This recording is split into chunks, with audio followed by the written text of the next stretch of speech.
Hello, everyone, and welcome to English Pod. My name is Marco. My name is Catherine, and today we have a very special lesson for you. This is actually the first in a series of lessons about interview skills. That's right. For 10 lessons that you will hear once a week for the next 10 weeks, we're going to take a look at an interview, a job interview, and we're going to take you step by step throughout the whole interview process, as well as teaching you some useful words and phrases that you can use next time you're at a job interview in English. Exactly. So pay attention. Today is the first day we're going to be entering the office, and we're going to learn some things that are important for talking to your future employer or meeting people in an interview. Okay.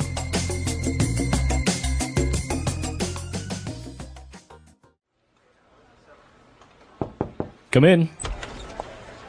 Mr. Parsons? Ah, you must be Rebecca. Please do come in. Thank you for making some time to see me, Mr. Parsons. It's a pleasure to meet you finally. The pleasure's all mine, Rebecca. Have a seat, please. Now, would you like any refreshments, tea, or coffee? A coffee would be lovely, thank you. Black, no sugar. No problem. Sally, can we have 2 coffees, please? 1, no milk or sugar. Mr. Parsons? So, Rebecca, I understand you had a first interview with Miss Childs last week? Yes, that's correct. She filled me in on the details of the job on the telephone. Great. Well, I'm glad to say she recommended you for a second interview, and here we are.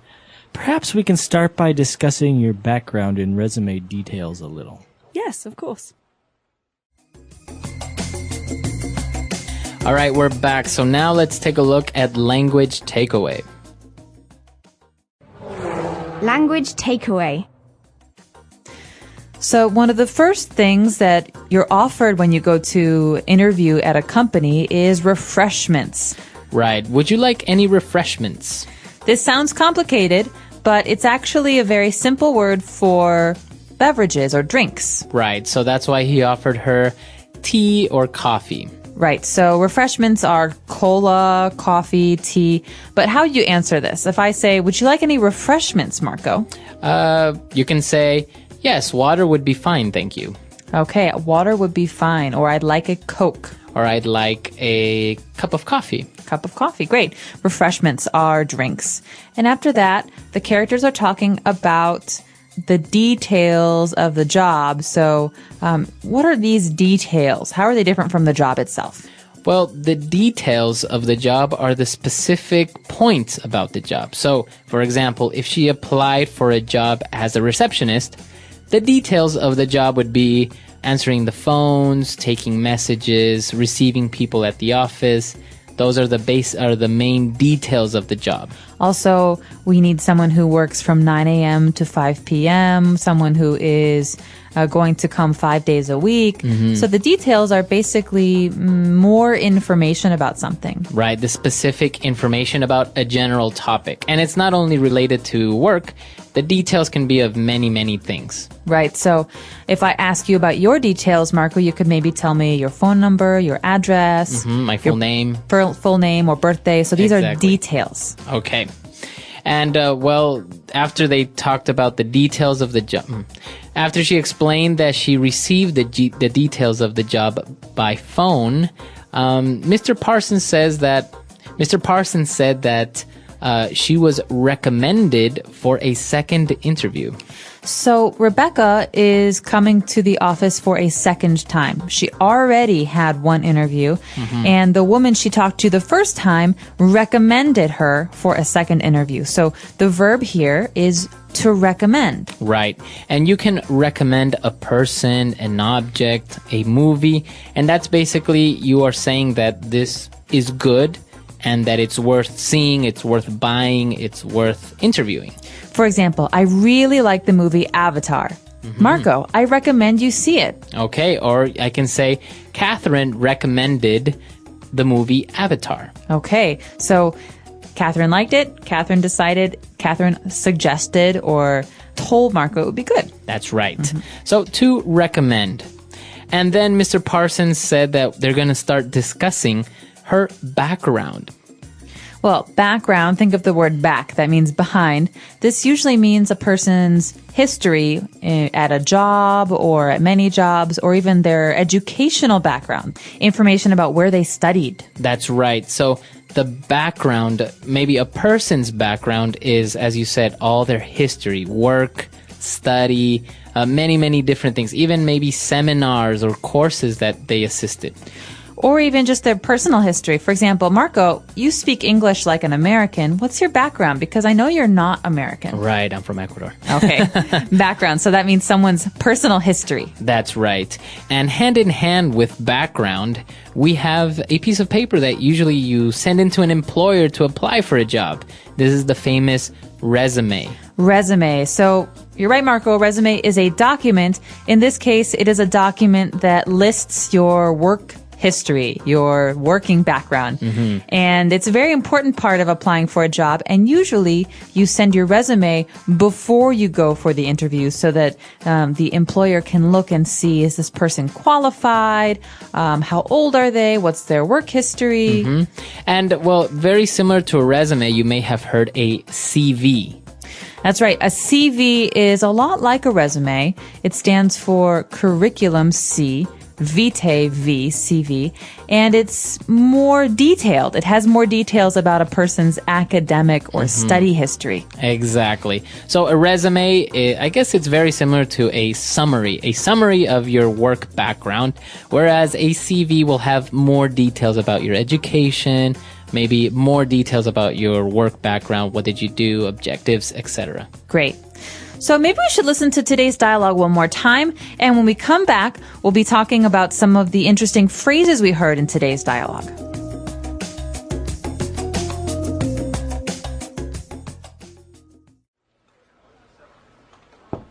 Come in. Mr. Parsons? Ah, you must be Rebecca. Please do come in. Thank you for making some time to see me, Mr. Parsons. It's a pleasure to meet you finally. The pleasure's all mine, Rebecca. Have a seat, please. Now, would you like any refreshments, tea, or coffee? A coffee would be lovely, thank you. Black, no sugar. No problem. Sally, can we have 2 coffees, please? 1, no milk or sugar. Certainly, Mr. Parsons.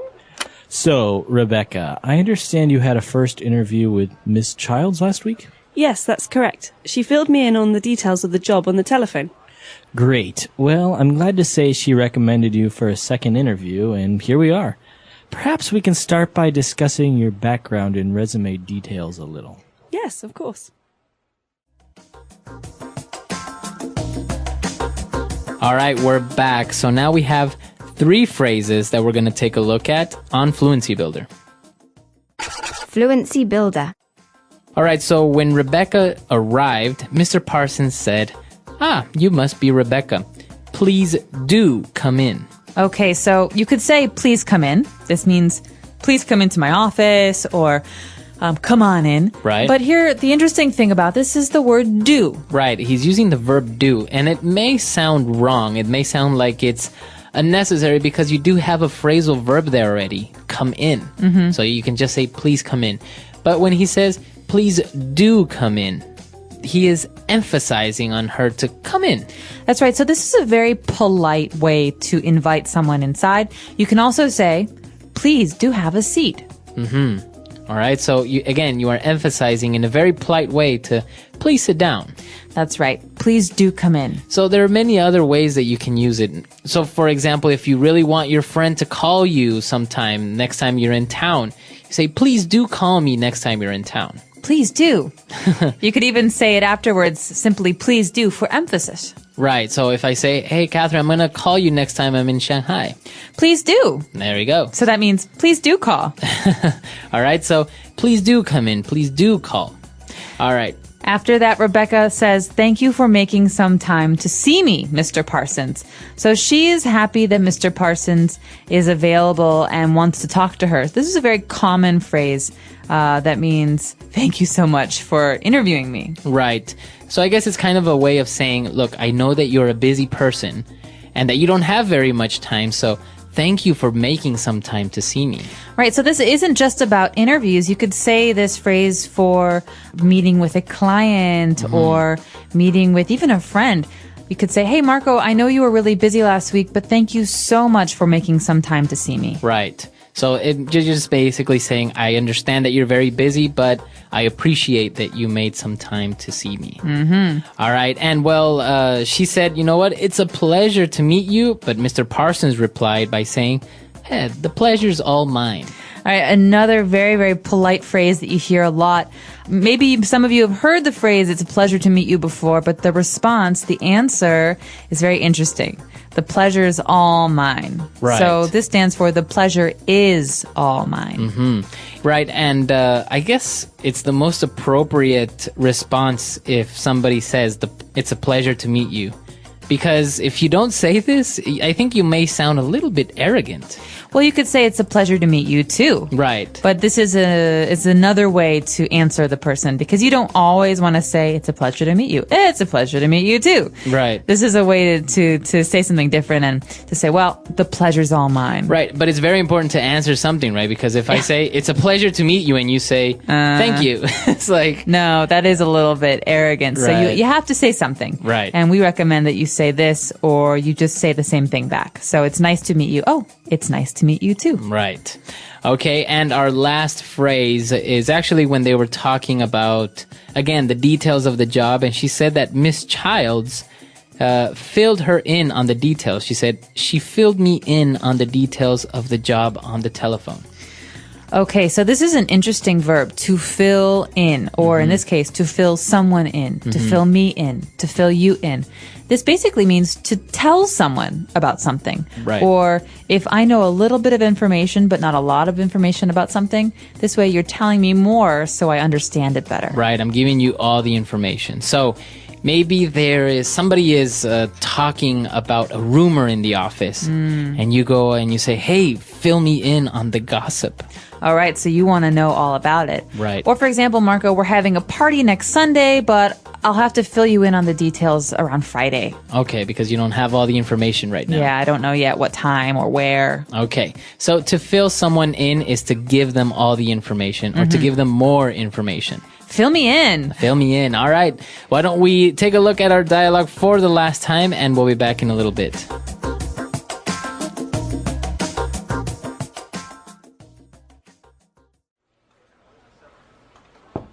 Come in. Mr. Parsons? Ah, you must be Rebecca. Please do come in. Thank you for making some time to see me, Mr. Parsons. It's a pleasure to meet you finally. The pleasure's all mine, Rebecca. Have a seat, please. Now, would you like any refreshments, tea, or coffee? A coffee would be lovely, thank you. Black, no sugar. No problem. Sally, can we have 2 coffees, please? 1, no milk or sugar. Certainly, Mr. Parsons. So, Rebecca, I understand you had a first interview with Miss Childs last week? Yes, that's correct. She filled me in on the details of the job on the telephone. Great. Well, I'm glad to say she recommended you for a second interview, and here we are. Perhaps we can start by discussing your background and resume details a little. Yes, of course.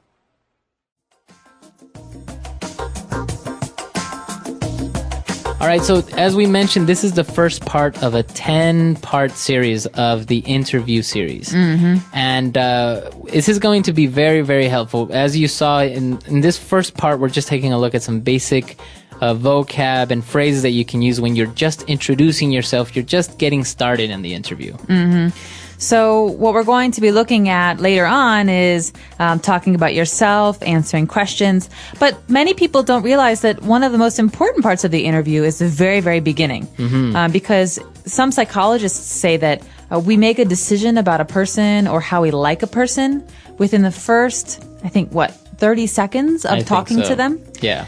So it's important that you speak confidently and that you say some of these English phrases comfortably. You know, it's a pleasure to meet you. Oh, the pleasure's mine. These little things will really help you. That's right. And I think as talking about introductions and how this woman arrived to the office, I think one of the key things that we would recommend is to look that person in the eye and give a firm handshake, right? Yeah. I don't know how many people actually realize how important this is. It's very, very important because as an interviewer, the person or the manager who's interviewing you, I think you can tell a lot from a person if somebody gives you a very flimsy handshake or doesn't look you in the eye. That's right. Well, I think in many ways people think, oh, this person is not confident, or this person is uncomfortable, or this person is hiding something. Yeah. And so it's important really to be yourself, to smile, to look at a person in the eyes, especially in a lot of like American companies or Canadian companies. I know in other parts of the world, smiling with a stranger is unusual or maybe unacceptable. But in America, it means I'm confident. Here I am. Here's my name. Nice to meet you. It's a very important part of an introduction. Yes, very true. So we actually want to hear what you think. How important for you is a handshake, a firm handshake, looking someone in the eye, or how do interviews work in your country? Let us know, and we hope that this is helpful for you in the future if you're looking for jobs or you just want to practice your English. That's right. So if you have any other questions or doubts, we're at englishpod.com. We'll see everyone there. Bye. Bye.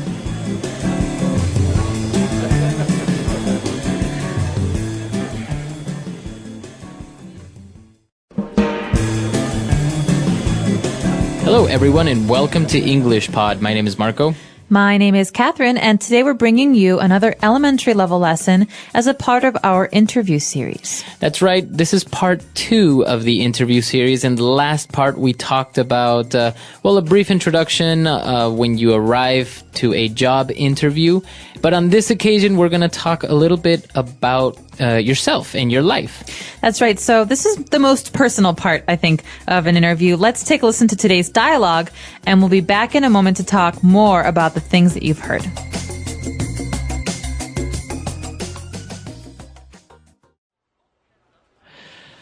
Now, Miss Childs passed on your resume to me, and I've had a chance to look it over. I must say, I'm quite impressed. Thank you very much. I've tried to keep it short and clear. If there are any questions, please feel free to ask me. Well, yes, I do have a number of questions, but perhaps first you could give me a brief overview. I'd like to get a little bit of an idea of your background. Yes, of course.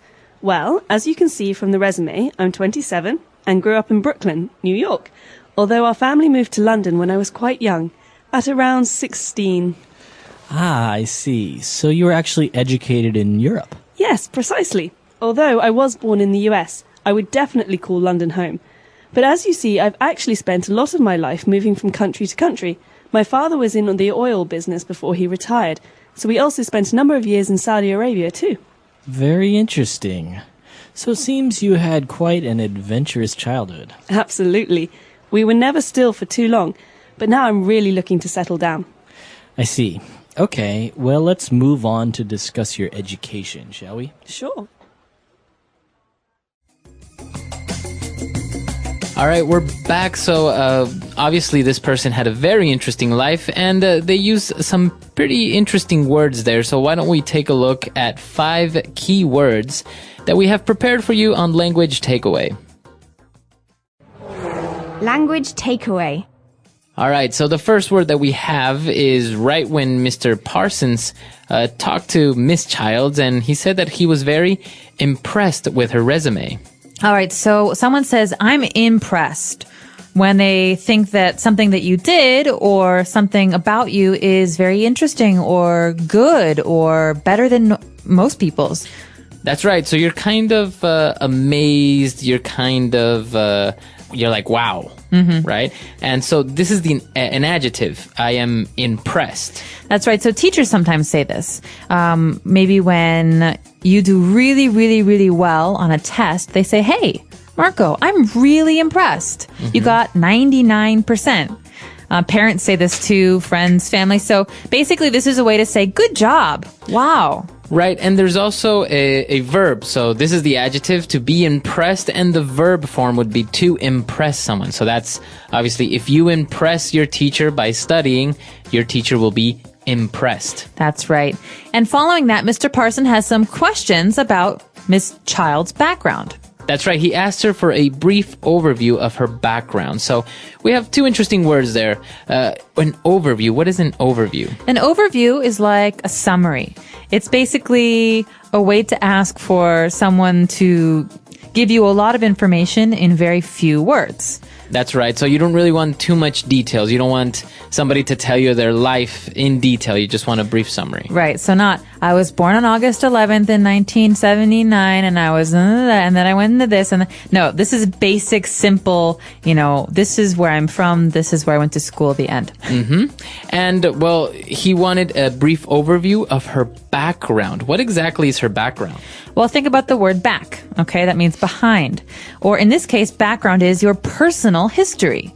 So you could ask someone, what's your background? It means, where are you from? Or, what have you been doing up to now in your life? That's right. And precisely when he asked her about her background, now she's starting to talk about her life. In general terms, as we said, it's an overview. So she said that she's 27 and she's from Brooklyn, etc. So she starts giving very general information about herself and her life. Exactly. So when she starts to do this, Mr. Parson has more specific questions about her life because he wants to know details. So he asks her then where she was educated. So this phrase, to be educated, is very important. That's right. So he's asking her, you studied in Europe. That's right. To be educated means to have someone teach you or to go to school somewhere. So, for example, I was educated in America. Where were you educated, Marco? I was educated in Chile. Wow. So you've been educated in a number of different places, right? At home and in a different country. Right. But you can also specify the university name, right? For example, I was educated at Harvard. Can you say that? You can. Or I was educated at a number of different schools. So you can say, I studied or I was educated. All right. And, well, apparently she was moving around from Europe, United States. So Mr. Parsons says, wow, it seems that you had an adventurous childhood. Okay, this is a great adjective, adventurous. You can say a person is adventurous. So Marco is very adventurous. He likes to jump out of airplanes. But you can also say that an experience is adventurous, like moving around a lot as a child. Right. So I guess adventurous can go hand in hand with exciting or very interesting, full of emotion. That's right. Okay. Adventurous. So a person can be adventurous, and we actually had a lesson about this when we describe personalities. You can say someone is adventurous. Exactly. All right, very good. So 5 key words that we just took a look at. Why don't we go back, listen to the dialogue again, and we'll be back to talk a little bit more on Fluency Builder.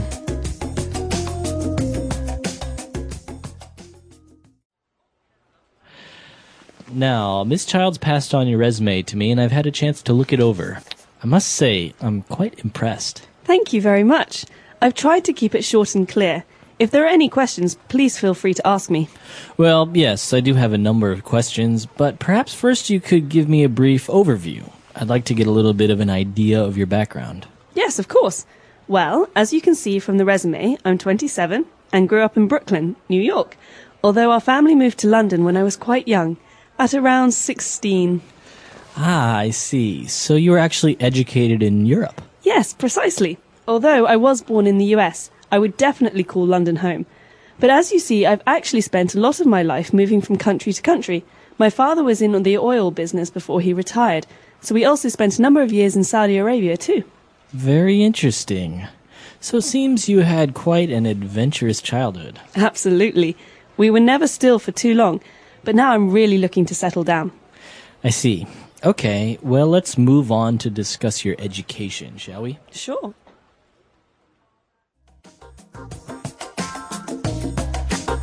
All right, we're back. So we have 4 phrases for you on Fluency Builder prepared, and let's start on with the first one.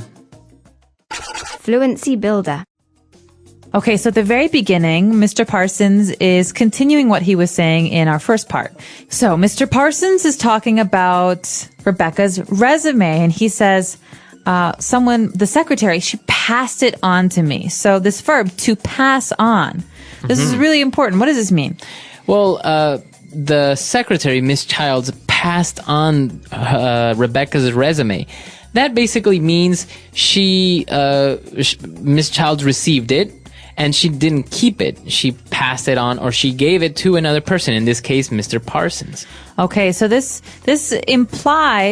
shows that something doesn't stay with one person, like you said, Marco, but it moves from one person to another person. So, for example, my mother told me to pass this message on to you. The message is not for me, it's for you.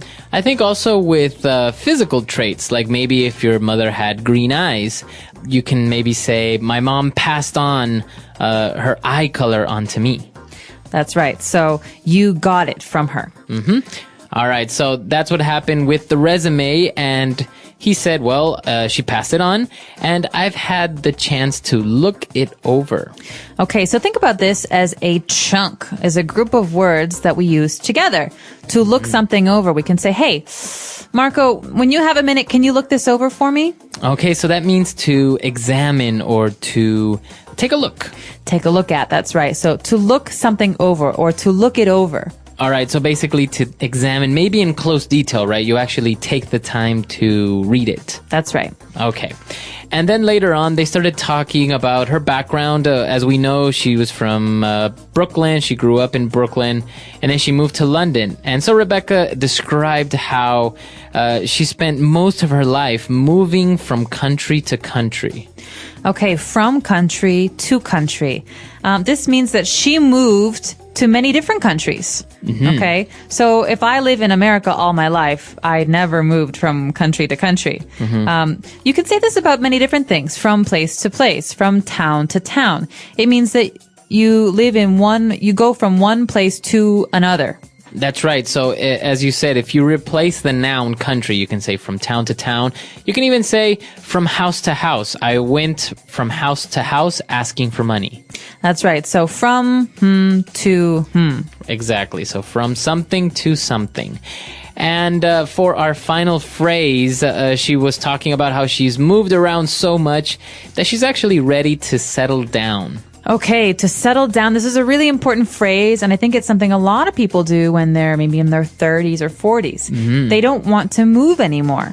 So to settle down means to stay in one place. Exactly. So you stay in one place. And it can have a lot of different meanings as well. For example, to get married, many people say that's settling down. It means you want to stay in one place and have a family. Or to buy a house, because it means that you will live there for a long time. Exactly. So to settle down. So a lot of interesting phrases there, a lot of words, and this is, as we said, part 2 of our series. So I think it would be worthy for us to listen to this dialogue one last time, and we'll be back to talk a little bit more.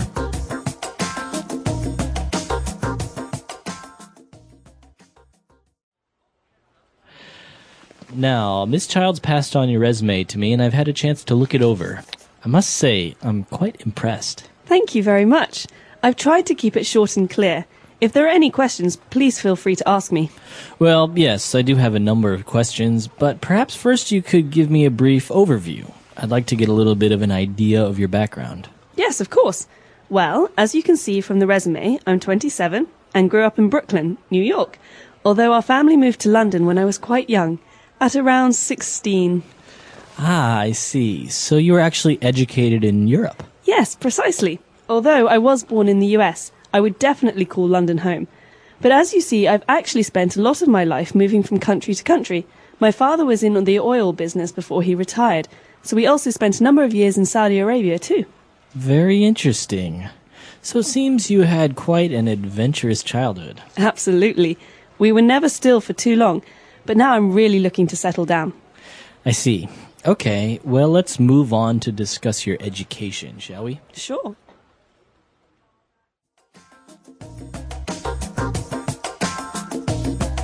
All right, we're back. So this is part 2 of a 10-part series of the interviews.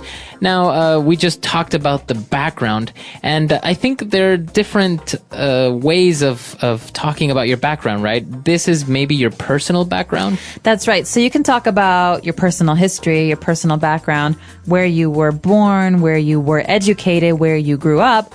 But a lot of times we also have to talk about other parts of our background, like our work background, or like next week, our educational background. That's right. So part 3, we're going to take a look at your educational background. And it's going to be very important because I think in many interviews, people have a hard time describing what they studied or maybe describing exactly what they did during university or college or master's degree or something. Exactly. And we're not talking about elementary school or high school. We're specifically talking about university background here. So, like you're saying, Marco, what was your major? What was your minor? What was your area of study? These are great phrases that are very important for an interview. And so we hope that if you have any questions, you'll let us know. Our website is englishpod.com, and stay tuned for next week's episode. That's right. Okay, so we'll see everyone on the website, and until next time. Bye. Bye.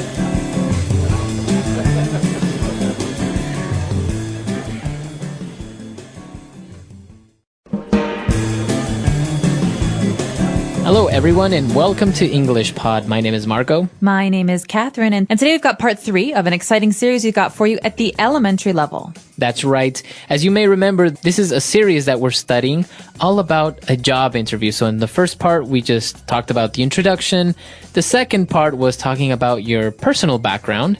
And now we're going to talk about your educational background. Okay, so the key topic here today is education. Let's take a listen to this dialogue, and we'll be back in a minute.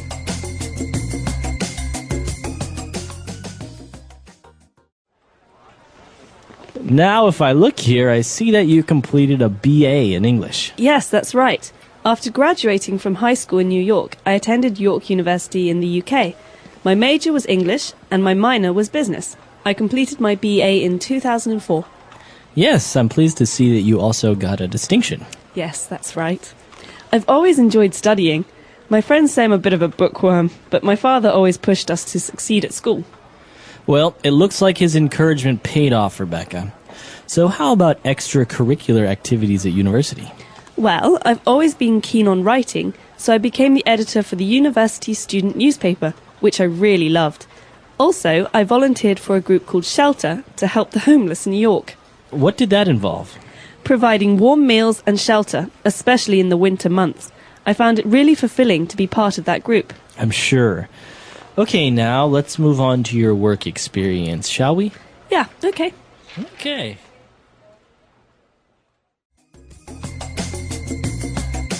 All right, we're back. So the girl was talking about her education, about her university, and she talked about some very interesting words. So why don't we take a look at those and language takeaway? Language takeaway. So, at the very beginning, Mr. Parsons, who's the interviewer here, asks Rebecca about her background and says, I see that you completed your BA in English. Okay, so we have an acronym there, a BA. This stands for bachelor's, or usually a 4-year degree at the beginning of your university studies. That's right. So it's a type of degree, right? A BA is, as you say, your bachelor's degree, and it usually takes 4 years. That's right. You have a Bachelor of the Arts, BA, but you also have a Bachelor of Science, which is a BS. So as you can tell, one is for the arts, like art history, music, things like that. The other is for sciences, like physics or chemistry. Very good. All right. So she has a BA in English. So she obviously studied the English language in university.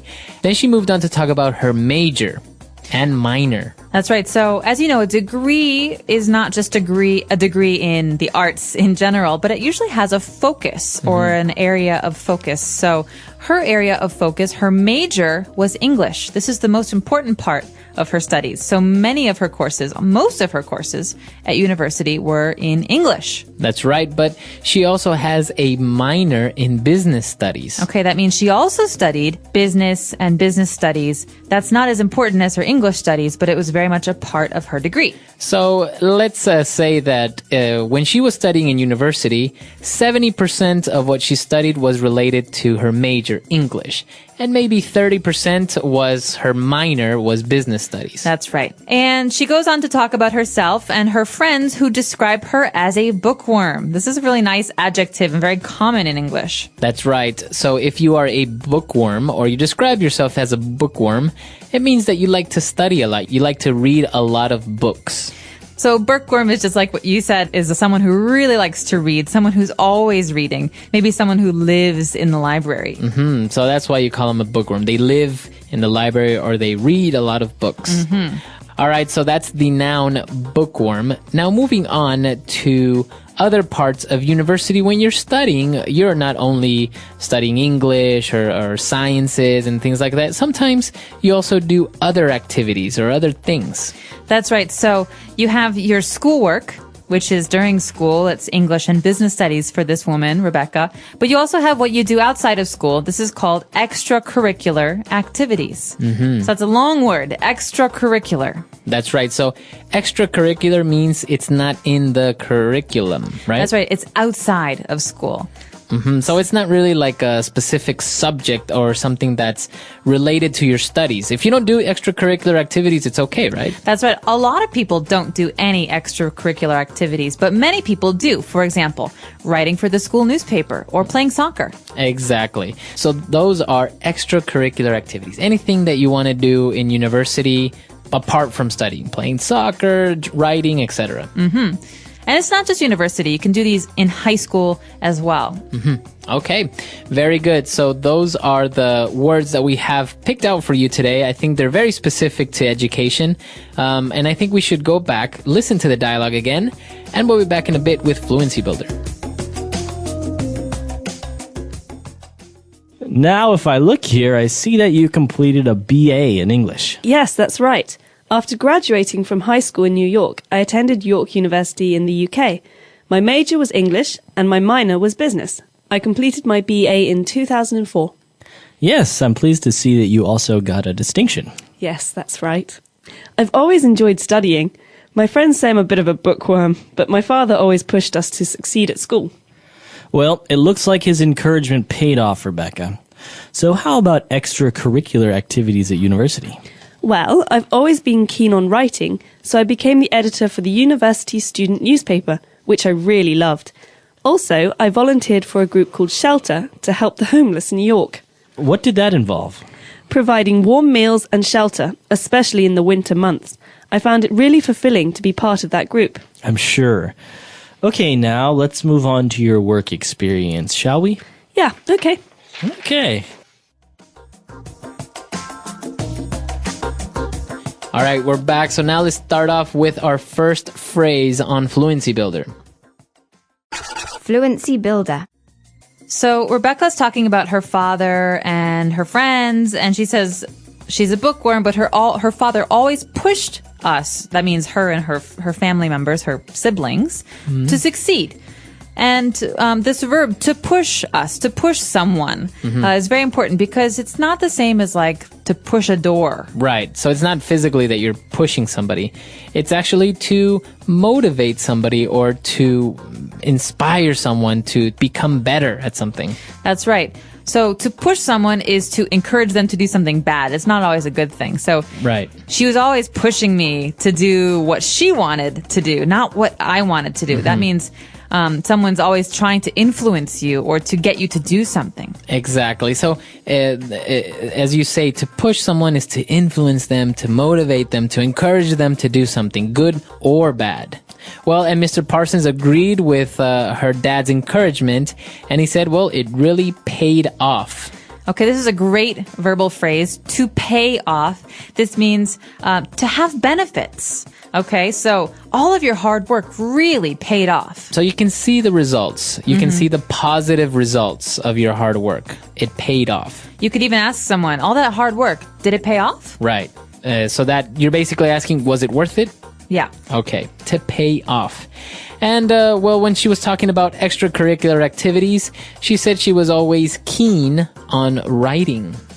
Now, I think this is more common among British people to say you're keen on something, but it basically means to like. So remember the phrase keen on. This is the preposition here, keen on. I'm keen on writing. So can you say that you are keen on someone?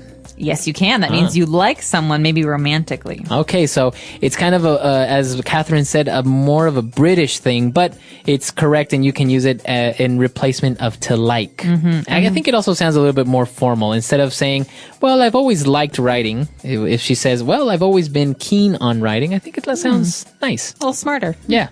All right. And our last word, it's actually an interesting word. It might be a little bit complicated to understand, but when she said that, volunteering was very fulfilling and to be part of a group. Okay, fulfilling sounds a lot like the word filling, but you shouldn't confuse these two because the meaning is very different, right? So something that is fulfilling makes you feel really good. You maybe you don't make money from it, or you don't get a lot of praise from it, but it still makes you feel happy about life for yourself or something. So you get satisfaction. Now notice the pronunciation. You don't say fulfilling. No, you say fulfilling. Fulfilling. So the L there is kind of silent. Kind of optional. But maybe you could ask someone, what do you find fulfilling in your life? Or you can ask, do you think your job is fulfilling? Yeah. Okay. So a lot of great words there, a lot of interesting things related to education and not so much. Why don't we go back and listen to the dialogue one last time?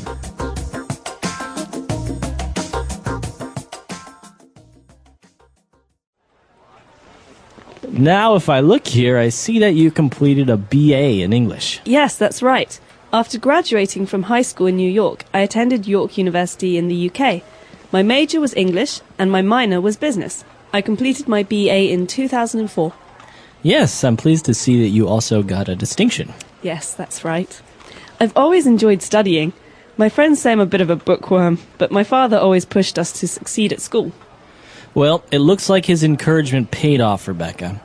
So how about extracurricular activities at university? Well, I've always been keen on writing, so I became the editor for the university student newspaper, which I really loved.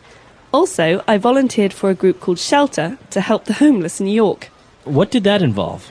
Providing warm meals and shelter, especially in the winter months. I found it really fulfilling to be part of that group. I'm sure. Okay, now let's move on to your work experience, shall we? Yeah, okay. Okay.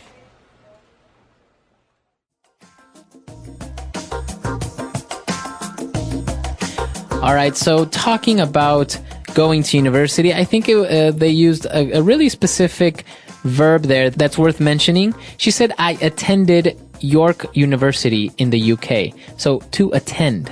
That's right. So you can say I studied at York University, but the more formal way of saying that I was a student at York University is to say I attended that school. So to attend means to be a student at that place. Okay.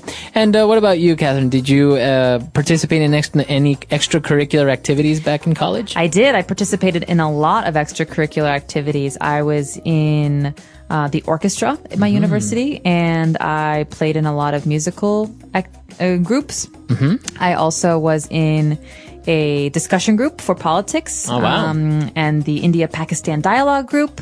And I was in a number of different film clubs. So we would talk about film, and I even helped out at the TV station for my university. Oh, wow. The university had a TV station. Yeah, so all of it was student-directed. So basically, the students controlled the TV station. That's really interesting. I think these types of extracurricular activities are, as many as these, are maybe not as common in other places, or maybe they're a little bit different. I know, for example, in the U.S., you have all these political ones and a lot of sports and things like that, but you also have very strange far ones like I don't know, like there's a cooking club, and there's even like a gardening club. I've heard astronomy club. There's all types of extracurricular activities. Well, what's really nice about a lot of American universities is that there are many resources that students can use. And so maybe the reason there's a cooking club is because there are massive kitchens that the students can use to cook food and experiment, and even teachers and professors sometimes come to help. So it's a really nice environment because everyone's teaching each other. Right. No, it's very, very interesting, and we're actually curious to know how universities work in your country. Are you able to have a minor in a subject? Because many universities don't offer this option. Right, they just have one major and that's all. Right, or maybe are you able to participate in extracurricular activities? Like sports or radio or writing, let us know. Our website is englishpod.com. All right, so we'll see you guys there. Bye. Bye.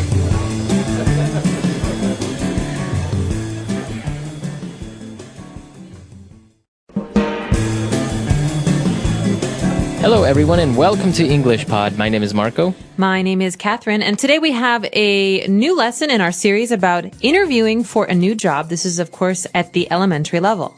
That's right. So this is part 4 of our interview series. Remember, we are taking a look each week at giving you tips and also the proper language for when you have an interview in English. And on this occasion, we're going to talk about our work experience. Okay, you'll remember we talked a little bit about educational experience and educational background. Well, today is all about your last couple of jobs. All right, so I think we should just listen to the dialogue for the first time, and we'll be back in a bit with language takeaway.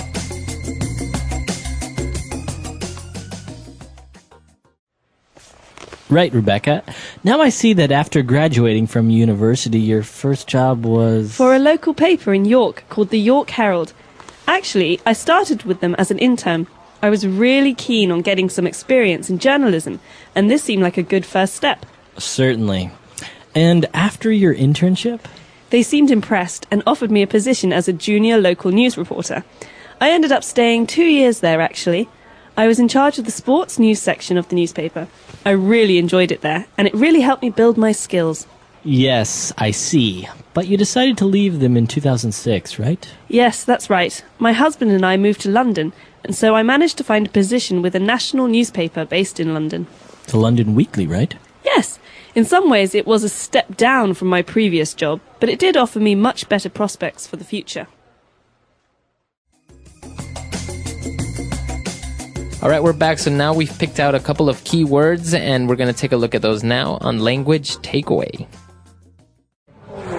Language takeaway. So, Marco, a lot of people don't start out as a professional with a job. They have something else first. What is this? That's right. A very popular way to begin your work experience. You become an intern, or you work as an intern. Okay, so the name of the job, we could say, is intern. I'm an intern, or he's an intern at my company. Exactly. So usually interns work at a company. Usually they're not paid. And or if they are, it's a very, very little pay. And the purpose of an internship, or to work as an intern, is to gain experience. That's right. So it's basically like a study opportunity for a job that you know you want. I could be an intern at a media company, and I could learn all about media, but it's not really a full job. Exactly. And usually it serves as an opportunity to maybe continue working at that company in a full-time job. So you become an intern, and the noun or what you are doing is called an internship. So I'm an intern, but what I have is an internship. Right. It's like saying I have a job. I have an internship, but I am an intern. Exactly. All right, so we've covered those 2 words. Now, let's move on to when she's describing her work experience in the York Herald, and she described it as a very good first step. Okay, so a first step, you think about your foot, your step, you're moving. It means the very first thing you do when you're heading in some direction. Right, and professionally, I guess your first steps are maybe becoming an intern.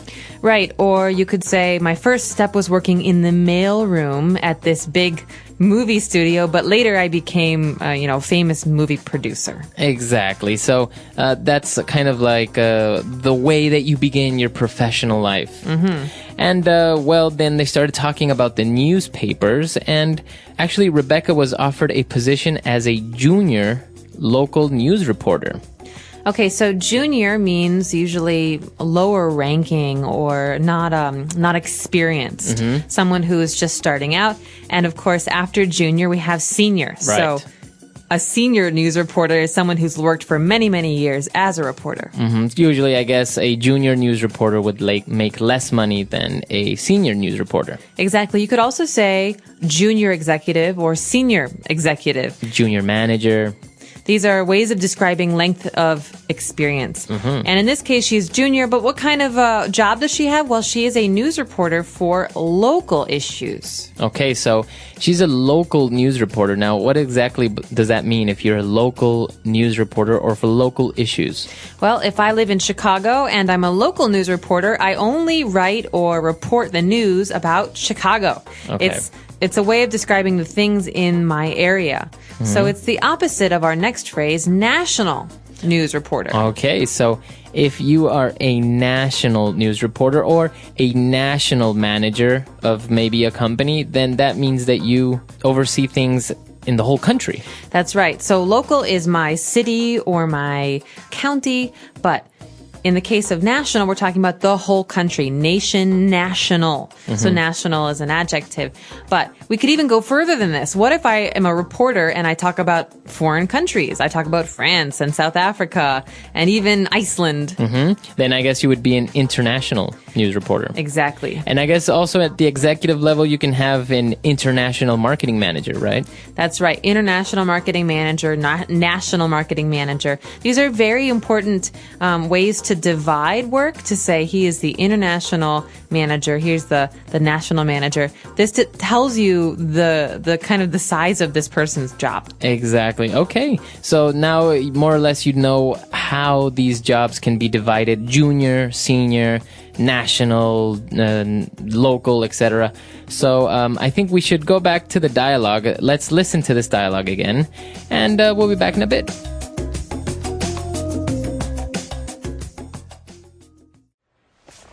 Right, Rebecca. Now I see that after graduating from university, your first job was... For a local paper in York called the York Herald. Actually, I started with them as an intern. I was really keen on getting some experience in journalism, and this seemed like a good first step. Certainly. And after your internship? They seemed impressed and offered me a position as a junior local news reporter. I ended up staying 2 years there, actually. I was in charge of the sports news section of the newspaper. I really enjoyed it there, and it really helped me build my skills. Yes, I see. But you decided to leave them in 2006, right? Yes, that's right. My husband and I moved to London, and so I managed to find a position with a national newspaper based in London. The London Weekly, right? Yes. In some ways, it was a step down from my previous job, but it did offer me much better prospects for the future.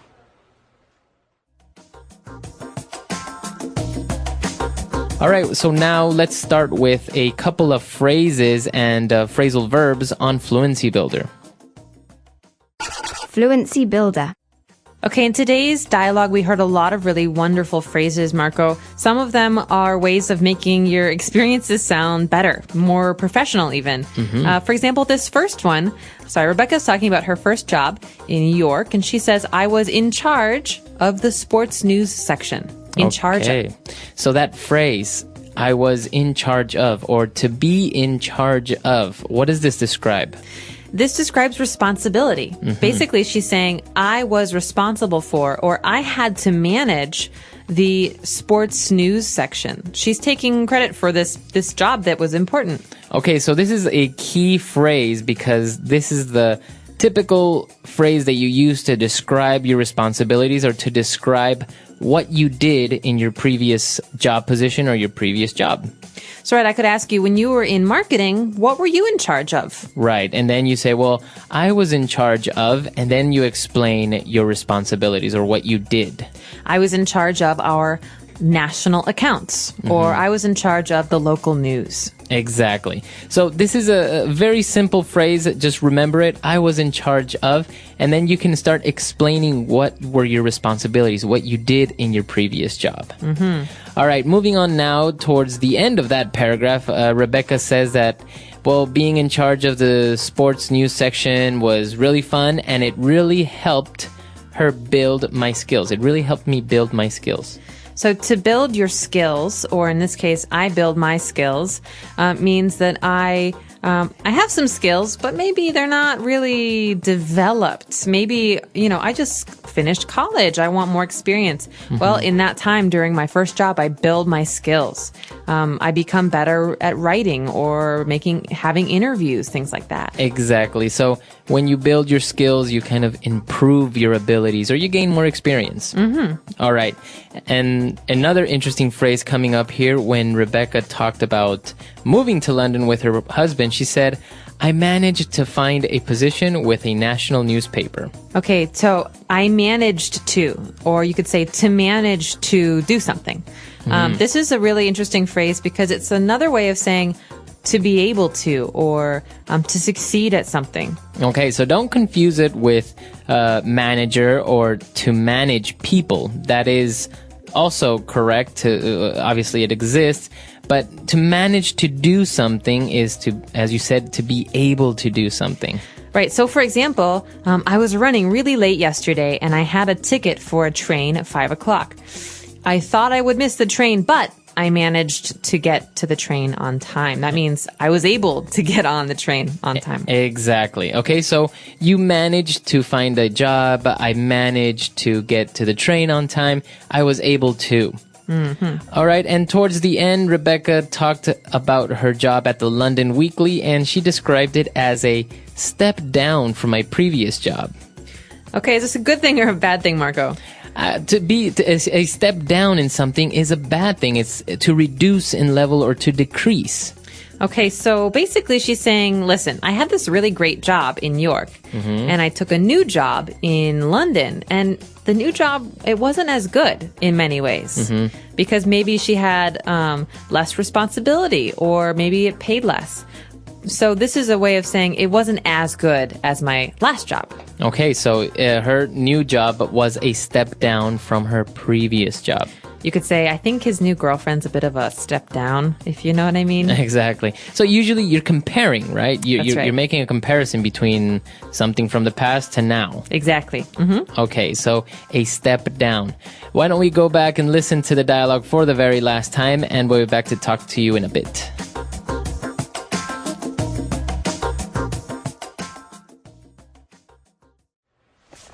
Right, Rebecca.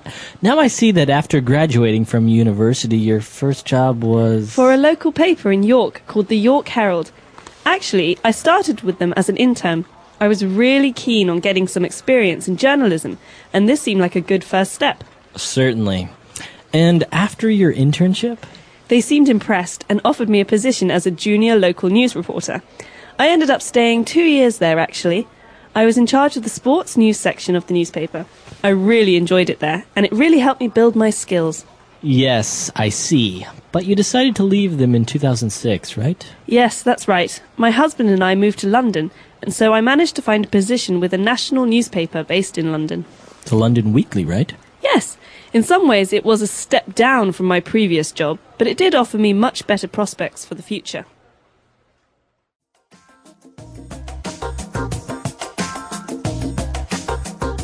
All right, so talking about internships and interns, it seems that usually they get, it's not very exciting to become an intern because it ends up that the office people just make you, make coffee or copies and stuff like that. You're not really gaining much work experience. That is the reputation in the United States for internships. So basically, when you agree to do an internship, sometimes you have to apply to do an internship.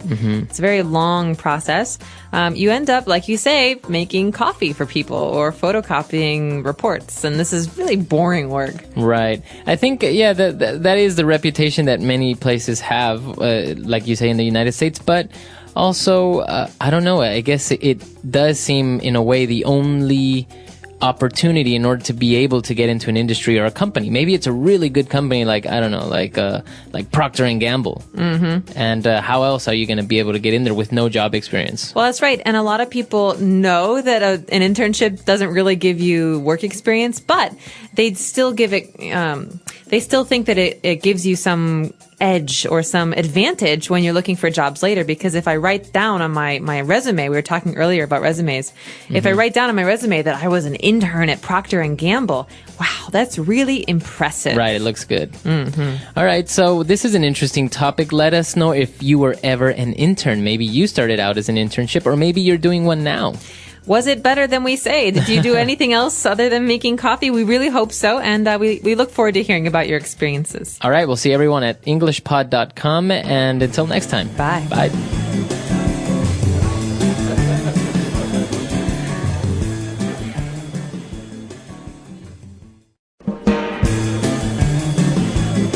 Hello, everyone, and welcome to English Pod. My name is Marco. My name is Catherine, and today we're going to continue in our series about job interviews. That's right.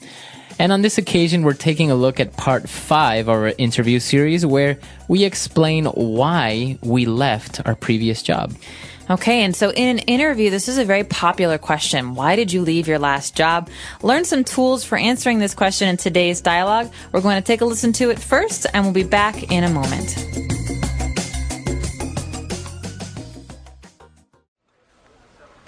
Okay, now I'd like to find out more about your last job. I see you spent almost 4 years at the London Weekly. Is that right? Yes, that's right.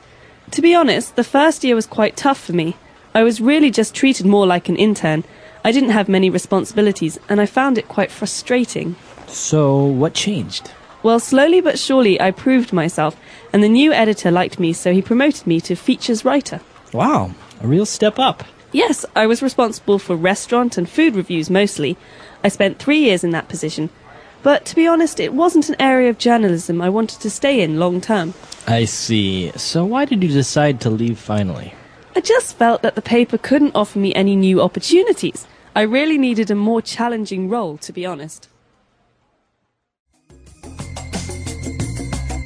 All right, we're back, and as we saw, Rebecca handled it quite well, explaining why you left your last job, because obviously you don't want to say something like, well, I just really didn't like my company, or, the boss was a really bad guy. Or I was fired for being lazy. Exactly. So why don't we take a look at a couple of different words on language takeaway. Language takeaway. Okay, so we've got some great descriptive words here. These are some adjectives. The first one is tough. So Rebecca said, to be honest, the first year was quite tough for me. All right, so she's describing that her first year at that company where she was working, it was tough, and that means hard, difficult. That's right. So you could say, this is a really tough situation. That means it's a difficult situation. It's hard because there's no easy answer. Exactly. So if you describe something as tough, it means that it's very difficult. Now, there is another meaning to this where it can be that you are a strong person. Right. So that's different because we're talking about a person, not a situation. But if you're talking about a job or an experience or even homework, like this homework is really tough, it means that it's very hard. Exactly. Well, apart from her job being a little bit tough, she said that it was also a little bit frustrating. Okay, so usually these things go together. If something is tough, like it's difficult, it's usually frustrating too. And so in this case, something is frustrating when it makes you unhappy or, for example, it makes you feel stressed. So something that's frustrating is not a good thing. Exactly. So as you gave the example with the homework assignment, if you have maybe a math assignment that's very difficult and you can't solve it, you don't find the solution, then you get frustrated. You get maybe angry at yourself, or you get very angry for not being able to solve it. So that's when something is frustrating. I hate being frustrated. Exactly. Well, it's not a nice feeling, but she said that, well, it was frustrating, it was tough, but, after a while, I proved myself. Okay, so that means that she was able to show someone that she can handle difficult things, difficult work, difficult situations. And so she said, I proved myself and the new editor liked me. So basically, she did a really good job. Exactly. So if you prove yourself, you're showing someone that you have great ability or capabilities of solving a problem or being able to handle a difficult job. That's right. For example, I could say, last year, Bob didn't do very well at school, but this year he really proved himself. He studied hard and he got really good grades. Exactly. And well, Rebecca, what she got in exchange for proving herself, she got promoted. This is great. So promotions are good things. The verb here is to promote or to be promoted. So in this case, she was promoted. You could say last year I was promoted, or he will be promoted next week. He doesn't know yet. Exactly. Now, remember that to be promoted means to get a better position in your job. Now, as we mentioned, the verb is to promote. And you may be asking yourself why we are using the verb to be in the past, was promoted. And this is because it's an ed adjective. It's an adjective that ends in ed. So you may think it's a verb, but it's not. It's actually an adjective. The verb here is to be. Exactly. So I was promoted. Was is obviously our verb here, the verb to be, but promoted is an adjective that ends in ed. Okay, and so if I'm the boss, the action I do, the verb I do, is I promote someone. So this can be a little bit tricky, but we recommend that you check out the website for more details because we have lots of examples of how to use this. Exactly. Well, she got promoted and, she was really happy for a while, but then she said, you know what? I really needed a more challenging role, a more challenging job.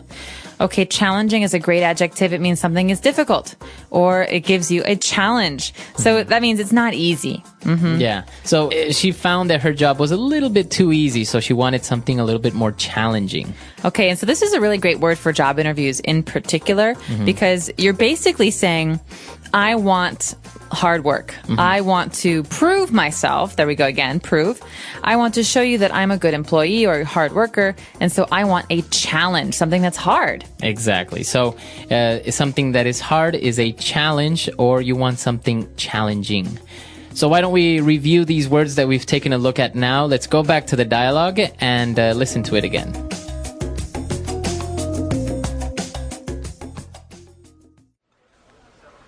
Okay, now I'd like to find out more about your last job. I see you spent almost 4 years at the London Weekly. Is that right? Yes, that's right.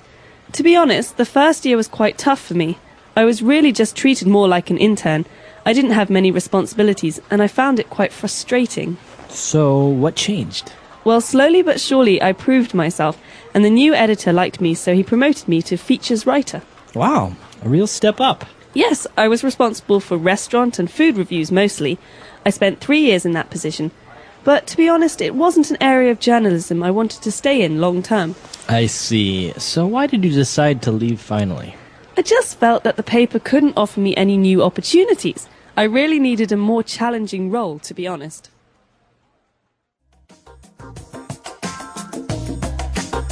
All right, we're back. So now let's take a look at a couple of phrases we picked out for you on Fluency Builder. Fluency builder. Okay, this first phrase is unusual because it actually happens at the end of sentences. This is very, very common with people who are making small talk or who are doing interviews. This is the phrase, is that right? So basically, you saw that in the first line, Mr. Parsons was talking to her and said, well, I see you spent almost 4 years at the London Weekly. Is that right? So he's ending the sentence with this phrase. So he's making the sentence a question. I see that you did this. Is that right? So he's asking her to confirm the fact that he knows about her because maybe they've never really talked before. So this is a good way for him to ask her to give more details. Exactly. So for example, Marco, I hear that you're from Ecuador. Is that right? That's right. So apart from ending the sentence like this, if maybe somebody asks you, is that right? You have to confirm. You have to say, yes, that's right. Or yes. It's also good to elaborate, to give more details. So, Right. yes, I'm from Ecuador. I was born there, but I've lived in the United States. This is a way to give more information because that's basically what the person's asking. Yeah, I think it wouldn't be very good if you're at a job interview and the person says, is that right? And you say, yes, that's right. And then you don't say anything else. So, yeah, basically the point is you have to confirm or deny. You have to say, yes, that's right, or no, that's not right. And then you have to give some information about the question. Exactly. All right. Now, moving on, when Rebecca, again, was talking about her job, she was saying it's tough, and I didn't have many responsibilities, and I found it quite frustrating. Okay, so this is like lost and found, like I lost my hat and I found it later. No. This is what's interesting about this verb, find. We are not actually looking for something, or we didn't actually find something we were looking for. This is kind of a realization, right? That's right. It's like a feeling. So I find this movie boring. That means I think this movie is boring. It's the way that you're thinking about something. That's right. Or you can say, oh, I found Paris to be quite an expensive city. Yeah, pretty expensive. So this is your impression. This is the way that you feel about something. Exactly. So this is another way that you can use this word to find. Now, again, when Rebecca talked about proving herself, she used a very interesting, I would say, phrase, a very popular, well-known phrase, slowly but surely. Okay, so slowly but surely is the opposite of right away. Right? So something that happens right away is immediate. Like, I got promoted right away. But slowly but surely means after lots of time and even hard work, this good thing happened. Or it's usually a good thing, actually. Yeah. Yeah, it's you're basically saying that you didn't do anything very quickly, but you did it very well. So slowly but surely, I finished building my home. Right, so it didn't happen overnight, but it did happen over time. You can also say this about studying a language. At the beginning, learning English was really hard, but slowly but surely, I became fluent. Exactly. Okay, so slowly but surely. And the last phrase that we have for you today, you may have seen that Rebecca used this phrase, to be honest, a couple of times before explaining something. So why does she say to be honest? To be honest is sometimes something we say in English to fill some space or some time. We call it filler. But it's also a way to introduce something that's negative. So, for example, in this dialogue, she's talking about her negative experiences. My job was tough. My experience was bad. So she says, to be honest, it wasn't the best experience, but I learned from it. She's saying this to introduce some things that are maybe not positive, not happy things. That's right. So it's another way of saying, look, I'm going to tell you the truth. It may not be something positive, but, this is what happened. So to be honest, I didn't really like my last employer or something like that. Right. Well, you can even talk about this with your friends. So, hey, Marco, did you like that movie, Shutter Island? To be honest, I didn't really see it. Oh. I fell asleep. Or you could say, to be honest, I didn't love it. I didn't really like it. Exactly. So it's a very good phrase, but don't overuse it. I think sometimes you get into the habit of using it all the time, and just like.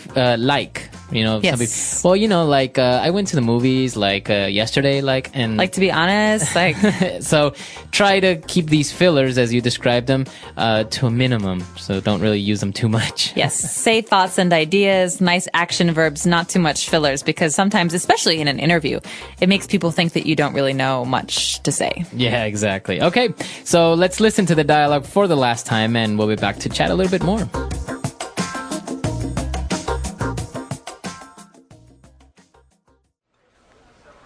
Okay, now I'd like to find out more about your last job. I see you spent almost 4 years at the London Weekly. Is that right? Yes, that's right. To be honest, the first year was quite tough for me. I was really just treated more like an intern. I didn't have many responsibilities, and I found it quite frustrating. So, what changed? Well, slowly but surely I proved myself, and the new editor liked me, so he promoted me to features writer. Wow, a real step up.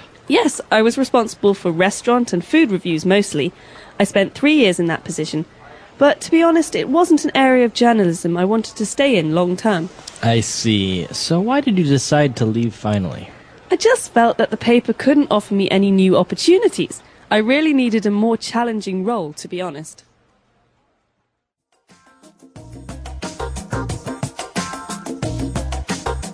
All right, so talking about your last employer, this is a pretty ideal thing. Now, do you have any advice that you can give our listeners about describing your last job? Why did you leave your previous employer?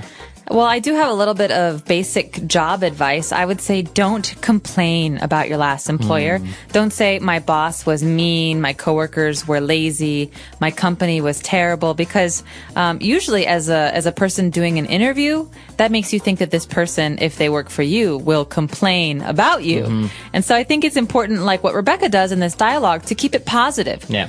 Every negative situation can become a positive experience. So the job was tough, but it was a good challenge, right? Or, but she learned how to do many new things. Exactly. I think this is important for anybody in any language, but in English especially, to use some of these phrases and to say, I really like a challenge, or I didn't feel this was challenging enough, things like this, as opposed to, my old boss is so mean. He made me work on the weekends. Yeah. That company is so terrible. I mean, that kind of stuff no one wants to hear. Yeah, exactly. And I think it's not really useful because even if the company is the competitor, so you don't really get any extra points for giving them like the dirty secrets of what was going on in the company. Maybe saying, oh, my coworkers, they were just so mean to me and stuff like this.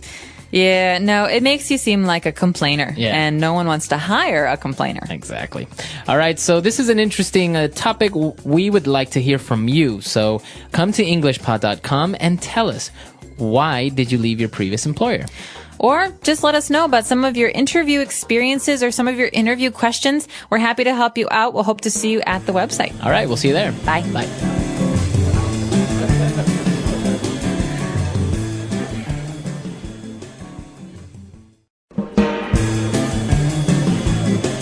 Hello, everyone, and welcome to English Pod. My name is Marco. My name is Catherine, and as you've probably noticed on our website, this is one of many different parts of a series all about having an interview in English. This is a job interview, and at this point, we're at about part 7. That's right. So today what we're going to talk about is the key question whenever you're having a job interview is they ask you to describe your key strengths. And this is our word for vocabulary preview today, so let's take a look at it. Vocabulary preview. Okay, so you might have heard the word strength before. This is something that you're good at. And so key strength or key strengths, plural, would be things that you think are most important about you as far as the things that you do well.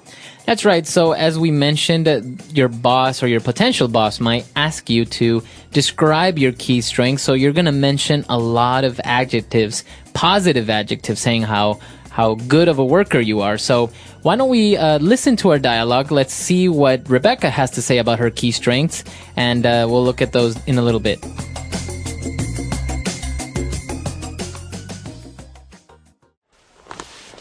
Okay, Rebecca, now you've given me a good idea of your work and academic background, but what about you as a person? How would you describe your key strengths?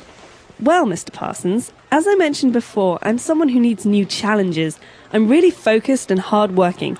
I think my academic results prove this. Yes, true. But how about other personal qualities? Well, I believe I'm a good team player, but I can also work well independently. I'm very enthusiastic and, well, I hope my colleagues would agree. I'm fun to work with. What would you say is your most positive quality? That's a tough question. But I would have to say my passion. I'm really passionate about journalism and passionate about my career. All right, so she obviously has a lot of good key strengths. Why don't we analyze a couple of those on Language Takeaway? Language takeaway. So one of the first things that Rebecca mentions is that she's really focused. Okay, so this word focused, what does this mean? All right, so if a person is focused, basically you're saying that you concentrate on your work. That's right, and someone who's focused might be very good in a noisy office or in a place that is full of distractions, like you said, because they don't stop their work and think about the noise or move around or go talk to people. Someone who is focused just sits down and can do a lot of work all at once. That's right, so she describes herself as focused and hardworking. So hardworking means basically what it sounds like, that someone works very hard. That means they put in a lot of hours. They can, they get their work done. They're really, really dependable. That's right. So as you can see, we use the word hardworking together. So if you work hard, you don't say I work hard. You can say that, but if you want to use it as an adjective, you say I am hardworking. The opposite, of course, would be lazy. That's right. Okay. So we're focused, we're hardworking, and she also said that she is a good team player. Okay, this is a really key phrase here because it's something that employers, so people who are hiring new staff, like to look out for, because most jobs you don't work alone, you work with other people. And so a team player is someone who works well in a group or works well with others. That's right. So a team player, everyone wants to have a good team player working for their team, for their company. And apart from being a good team player, you also want to be enthusiastic. That's right. So this means that you are interested in what you do. You are excited about it. It's not like, oh, God, I have to do this report. It's like, oh, wow, I get to do this report. I'm enthusiastic. I'm really interested. I'm going to put a lot of energy into it. That's right. Okay, so an enthusiastic person not only can be about working, you can be enthusiastic about anything, about, painting your house, about going on a trip. Mm-hmm, exactly. Enthusiastic. All right, and our last word for language takeaway is also a good quality to have if you are passionate about what you do or what you're doing. So someone who is passionate about something really, really likes that thing. That means that they love to do it or love to see it. Passion is the opposite of not interested. Okay, so you're really, really emotional and excited and interested in something. That's right. So you are passionate about something. It comes from the noun passion. So you have a passion for painting. Maybe you love to paint. So you're very passionate about painting. Mm-hmm. So a lot of great adjectives there to describe yourself in a good way. Why don't we listen to our dialogue again, and we'll be back with Fluency Builder. Okay, Rebecca, now you've given me a good idea of your work and academic background, but what about you as a person? How would you describe your key strengths? Well, Mr. Parsons, as I mentioned before, I'm someone who needs new challenges. I'm really focused and hardworking. I think my academic results prove this. Yes, true. But how about other personal qualities? Well, I believe I'm a good team player, but I can also work well independently. I'm very enthusiastic and, well, I hope my colleagues would agree. I'm fun to work with. What would you say is your most positive quality? That's a tough question. But I would have to say my passion. I'm really passionate about journalism and passionate about my career. All right, so on Fluency Builder today, we've picked out 3 key phrases. Let's take a look at the first one when Rebecca said, I'm someone who needs new challenges. Okay, so this structure, I'm someone who, is something that you hear a lot of, and you can actually fill in the end of that sentence with a number of different phrases. So in here, we heard, I'm someone who needs new challenges. Mm-hmm. We could also say, I'm someone who needs structure. All right, so we can also change the verb, right, from needs to, I'm someone who likes a challenge. Mm-hmm. Or maybe Tracy is someone who requires a lot of attention. Right, so this is a way to introduce a characteristic of yourself. So you're telling people something about yourself. Okay, very good. So moving on, we also saw that Rebecca said that she is fun to work with. I'm fun to work with. Okay, so let's just treat this like a little fixed phrase. We say this about people all the time. He's fun to work with. She's fun to work with. Or this group is really fun to work with. They're all really fun to work with. So that means that it's not serious, that you really enjoy doing it. So it's a little fixed phrase that you can use to say that, it's nice to work with Rebecca, or that she's very, not serious, not a mean person. That's right. And finally, we have a phrase at the end. Rebecca here's a question she thinks is very difficult. She calls it a tough question. And so a tough question is something that is very hard to answer. That's right. She says, that's a tough question. So she's basically acknowledging the fact that the question is difficult, a tough question. Now, we can combine this word tough with other things. That's right. You can say it's a tough situation. Mm-hmm. That means it's a hard situation to handle. You could also say he's having a tough time. That means that right now in his life, there are many things that are difficult for him. And so tough means difficult or hard or unpleasant. Okay, very good. So a lot of good stuff coming from Rebecca, mentioning all the positive things about her. Why don't we listen to our dialogue one last time?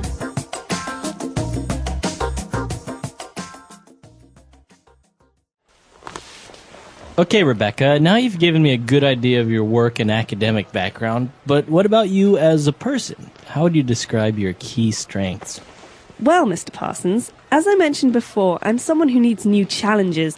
I'm really focused and hard-working. I think my academic results prove this. Yes, true. But how about other personal qualities? Well, I believe I'm a good team player, but I can also work well independently. I'm very enthusiastic and, well, I hope my colleagues would agree. I'm fun to work with. What would you say is your most positive quality? That's a tough question. But I would have to say my passion. I'm really passionate about journalism and passionate about my career.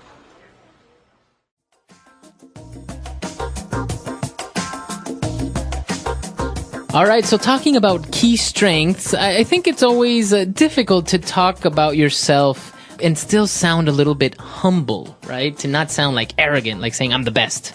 Right. Well, that's the key here, I think. You want to say really good things about yourself because you're a salesperson and you're selling your personality. But at the same time, you don't want to sound like a jerk. Yeah. Like, I'm the best, I'm so smart, I'm so clever. That's a little bit off-putting. It makes people uncomfortable. So I think the trick is a balance. Right. And I guess if you use words such as this, like, I'm focused, I'm hardworking, I'm independent, I have a passion for this, it makes you sound like, like you're a really good worker, but you're not arrogant. You're not saying, oh, well, I'm the best of what I do or something like that. Right. So you're basically saying these are my skills, but, obviously I'm not the only person who has these great skills. That's right. Okay, so that's all the time we have for today. Be sure to join us next week. We're also going to have kind of part 2 of this when we talk about our weaknesses. So this time we talked about our strengths. Then we'll talk about weaknesses. That's right. So we hope that you will check out our website, EnglishPod.com. If you have questions or comments, leave them there for us, and we'll be in touch very soon. All right. We'll see you guys there. Bye. Bye.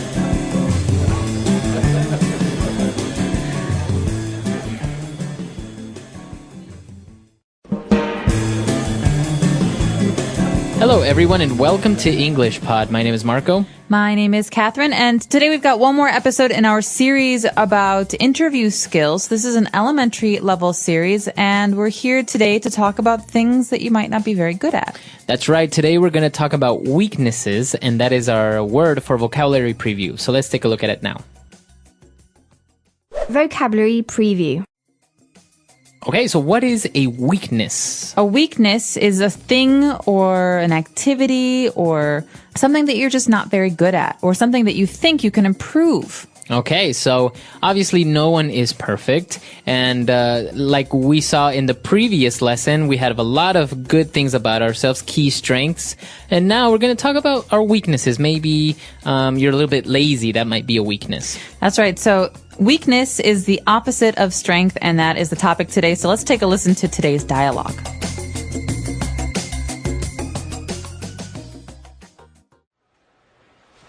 Okay, Rebecca. Well, I think you've given me a clear impression of your positive qualities, but let's talk a little bit about your weaknesses. Okay, well, it's always more difficult to describe them, isn't it? Definitely. But if you had to pinpoint one weakness, what would it be? Well, as I mentioned before, I do tend to get frustrated if I don't see progress in my work or career. I suppose I'm quite a restless character. My father always taught me to be a high achiever, so... So would you say if things don't go your way at work, it could easily get you down? Well, in a way, yes. But I must say that even if I'm not completely happy in my work, I always give 110%. I would never shirk my responsibilities. I suppose sometimes I expect too much too soon. Well, you know, journalism is a highly competitive world, so you do need to keep pushing yourself, it's true. Okay, well, let's move on to talk about the job position here, shall we? Yes, please.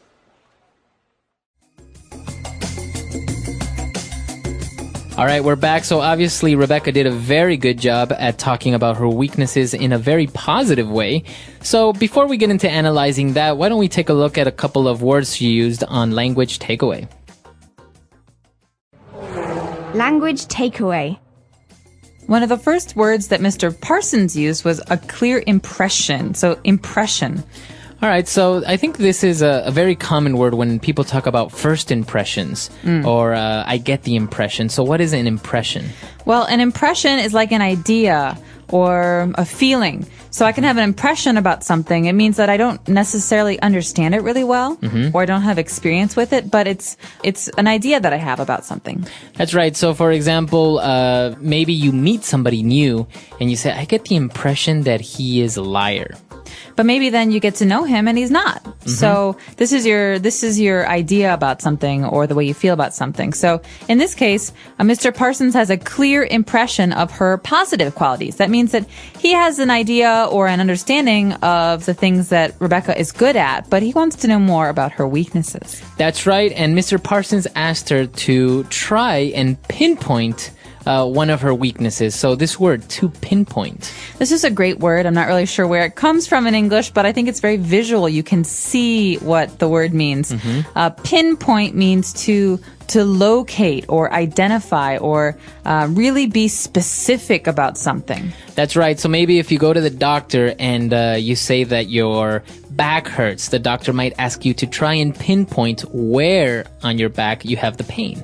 That's right. So it's a way to be specific or very exact about something. Okay, so if she had to pinpoint something, she said, well, I do get a little bit frustrated. Okay, so frustrated is a way you feel. I feel frustrated. He is frustrated.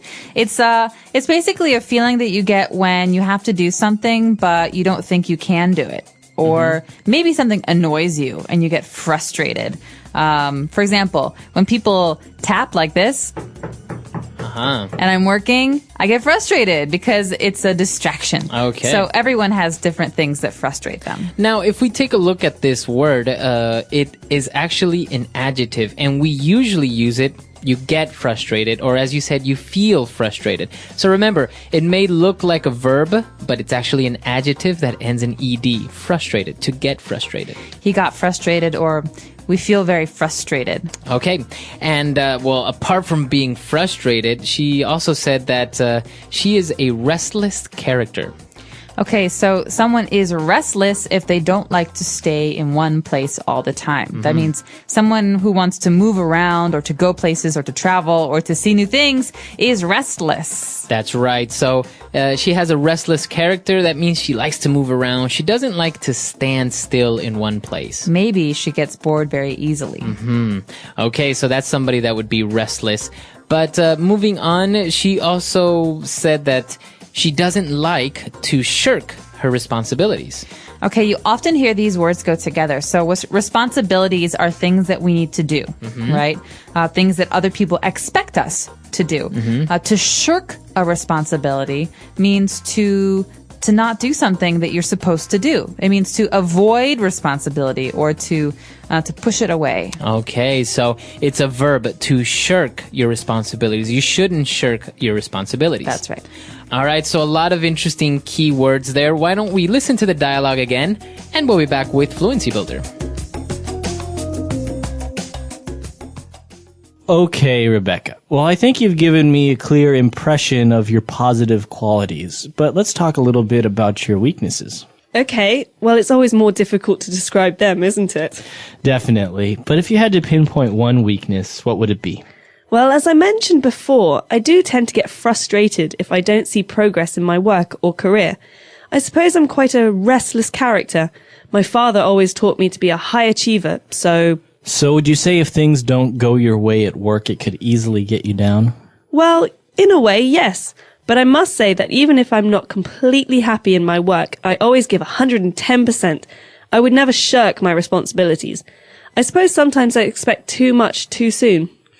Well, you know, journalism is a highly competitive world, so you do need to keep pushing yourself, it's true. Okay, well, let's move on to talk about the job position here, shall we? Yes, please.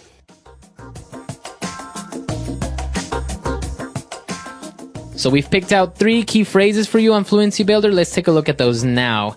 Starting with Mr. Parsons saying, so would you say if things don't go your way at work, it could easily get you down? 2 great phrases there. That's right. So the first phrase, if things don't go your way. So this is kind of a funny phrase when you think about it because they go your way like to me or Right. what is my way? This basically means if things do not happen in a way that makes you happy or in a way that you expect. Mm-hmm. Okay, so we could say he lost his job, he couldn't pay his bills, things just didn't go his way. That's right. So things are not happening as he planned or as he expected. You can also say the opposite. So he won the lottery and he also met a really beautiful girl who wanted to be his girlfriend. Things were going his way. Okay, very good. So if things are going your way, it's good. If things aren't going your way, then it's bad. That's right. Okay, and so if things aren't going Rebecca's way, does that mean that it could easily get her down? Okay, so to get you down or to get someone down means to make you sad, upset, or frustrated like that word we just heard. So you could ask someone like, Marco, what gets you down? Rainy days. That's a good one. Yeah, rainy days get me down too. So it's kind of a way of saying what makes you sad or depressed or what makes you unhappy. Or in this case, if something doesn't happen as you planned it, if it doesn't go your way, does that make you sad? Does that get you down? Okay, very good. So a very good question there. And she responded that kind of, yeah, that does happen, but she always tries to give 110%. Okay, so this is a really funny phrase because you think, I can give everything I have. I can work really hard, and that's 100%. But we say 110% means you do more than you can. It's like pushing yourself more than is possible. That's right. So this is a very common phrase in sports and business. People are saying, for example, I always remember my coach saying, I want you guys to give me 110% out there. That means like I really want you to try very hard to do as much as possible. Even more than your best, more than you think you can do. Exactly. So again, it refers to the effort that you put into something. It can be in business, sports, anything.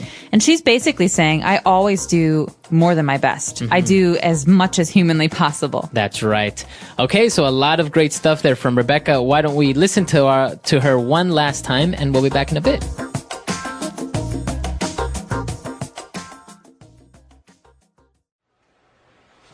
Okay, Rebecca. Well, I think you've given me a clear impression of your positive qualities, but let's talk a little bit about your weaknesses. Okay, well, it's always more difficult to describe them, isn't it? Definitely. But if you had to pinpoint one weakness, what would it be? Well, as I mentioned before, I do tend to get frustrated if I don't see progress in my work or career. I suppose I'm quite a restless character. My father always taught me to be a high achiever, so... So would you say if things don't go your way at work, it could easily get you down? Well, in a way, yes. But I must say that even if I'm not completely happy in my work, I always give 110%. I would never shirk my responsibilities. I suppose sometimes I expect too much too soon. Well, you know journalism is a highly competitive world, so you do need to keep pushing yourself, it's true. Okay, well, let's move on to talk about the job position here, shall we? Yes, please.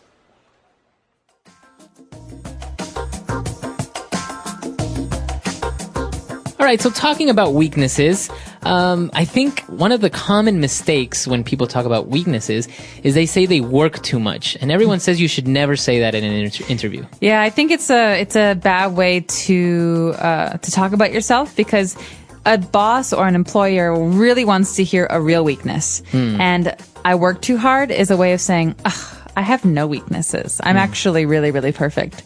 And I just think it's a lazy answer. So maybe you should avoid saying I work too hard and really focus on things that you do have to work on. And then I think the key is to say that I know this is something that I have a hard time with. I know this is a weakness and I'm trying to improve it. Yeah, I remember in some of the interviews I've had, I think my common answer was, sometimes I'm very late. I'm not very punctual. So, but you know, it's a real weakness, and well, it may seem like difficult, but then you give it a little spin by saying, yeah, I'm sometimes not very punctual, but then I try to make up for it, maybe staying more time at the office, or sometimes I try to wake up a little bit earlier and make it on time. I don't know, something like that. Right. So the key there is just to show that you know it's a problem and that you're trying to work on it. Yeah. So this is actually the hardest part for me of an interview, talking about yourself in a negative way, because obviously you want to get the job, so you want to make sure that the employer has a good idea of yourself, but it's hard. I think it's the hardest part for everyone. Yeah. I don't think it's just you. Yeah, it's hard. So this is an interesting topic. Why don't you practice and come to our website, englishpod.com, and on our comments section, why don't you tell us what your weaknesses are? That's right. We hope to hear from you. Of course, you can also share with us your strengths on our lesson about strengths. But in this one, I recommend everyone practice this because it will come up at some point, and it's good to get the practice in. So englishpod.com. We hope to see you there. All right, guys. Bye. Bye.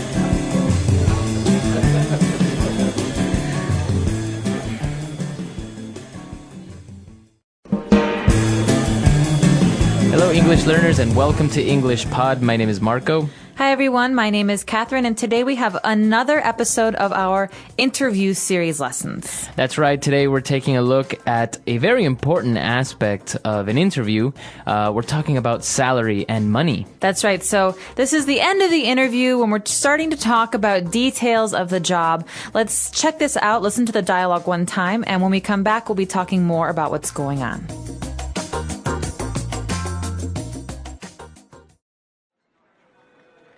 Okay, well, I'm sure you have a number of questions to ask me regarding the position.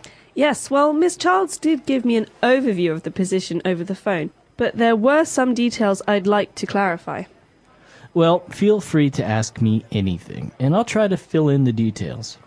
Could I first ask about the remuneration package? Yes, of course, that's quite an important point, isn't it? As a junior sub-editor, we offer a starting salary of 150,000 Hong Kong dollars per annum. This doesn't include a generous housing allowance also. I understand. And are there other bonuses included? Well, apart from full health insurance, we do offer a company staff bonus scheme linked to readership numbers. But we could go through all the details of that at a later date. Well, Mr. Parsons, I am flexible when it comes to salary. The opportunity to work in Hong Kong with your company is the most important thing for me. Excellent. Well, what other questions do you have, Rebecca?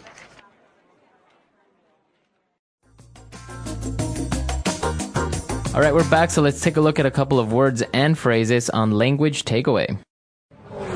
Language takeaway. Okay, so this first phrase is a set phrase. That means these words often go together. The phrase is remuneration package. That's right, a remuneration package. Rebecca said, could I first ask about the remuneration package? So what's an easier way to say this, Marco? I guess basically the salary. That's right. But a package means that it's not just money, it's also some of the benefits or the bonuses. So this is a way to describe how a person is paid in general. That's right. So the remuneration package that Rebecca is being offered, Mr. Parsons said that she would get a starting salary of $150,000 per annum. Okay, so this phrase, starting salary, is another fixed phrase. We have a lot of these today. That means these two words go together, starting salary. So salary is easy. It's the amount of money you make either per month or per week or per year. Mm-hmm. But what is a starting salary? How is that different? Well, basically, that's the money that you would start earning in the company. But obviously, with time, it could change and you can get more money. So this means that you will start making this much money, but it's possible that in the future you will make more. This is the starting salary. That's right. And well, of course, as we said, it's $150,000 Hong Kong dollars per annum. So now we're specifying how often you're getting this money per annum. So if it were per month, this might be a lot of money. That's right. But this is how much money she will earn per year, per annum. This comes from Latin. That's right. So per year. So this is the remuneration package. She's getting, not only is she getting $150,000 per annum, she's also getting a housing allowance. Okay, so many of us had allowances when we were children. This means the money that your parents gave you each week, $5 or $10. Well, a housing allowance is a little bit different. It means the money that your company gives you per month or per year to pay for your apartment or your house. That's right. So obviously the company is saying that, look, we're going to give you a certain amount of money for you to pay for your house. You don't have to really pay for your house. We'll pay for it. So basically, it's a benefit. It's a part of this remuneration package. You get a salary and you get money for your house. It's a pretty nice deal. That's right. And well, also she's getting health insurance, and she is also being offered a company staff bonus scheme. Okay, bonus scheme. A bonus is something extra. It's on top of what you normally get.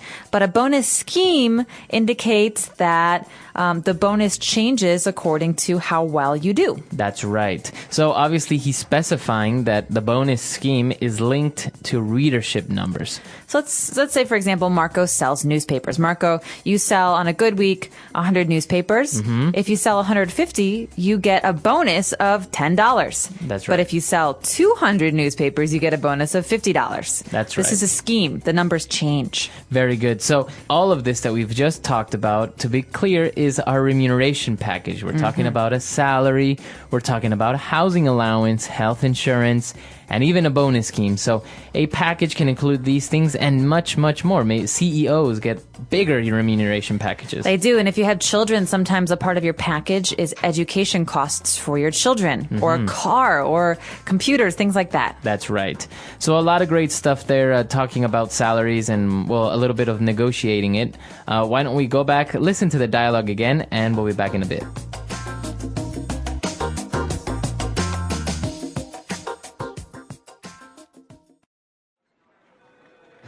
Okay, well, I'm sure you have a number of questions to ask me regarding the position. Yes, well, Miss Childs did give me an overview of the position over the phone, but there were some details I'd like to clarify. Well, feel free to ask me anything, and I'll try to fill in the details. Could I first ask about the remuneration package? Yes, of course. That's quite an important point, isn't it? As a junior sub-editor, we offer a starting salary of 150,000 Hong Kong dollars per annum. This doesn't include a generous housing allowance also. I understand. And are there other bonuses included? Well, apart from full health insurance, we do offer a company staff bonus scheme linked to readership numbers. But we could go through all the details of that at a later date. Well, Mr. Parsons, I am flexible when it comes to salary. The opportunity to work in Hong Kong with your company is the most important thing for me. Excellent. Well, what other questions do you have, Rebecca? All right, so now let's take a look at Fluency Builder. Fluency Builder.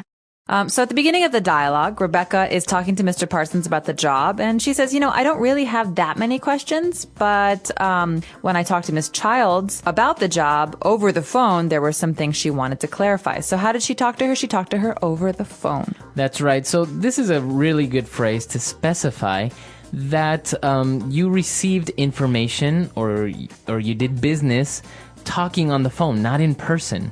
Okay, so this is a bit strange because we use the preposition over.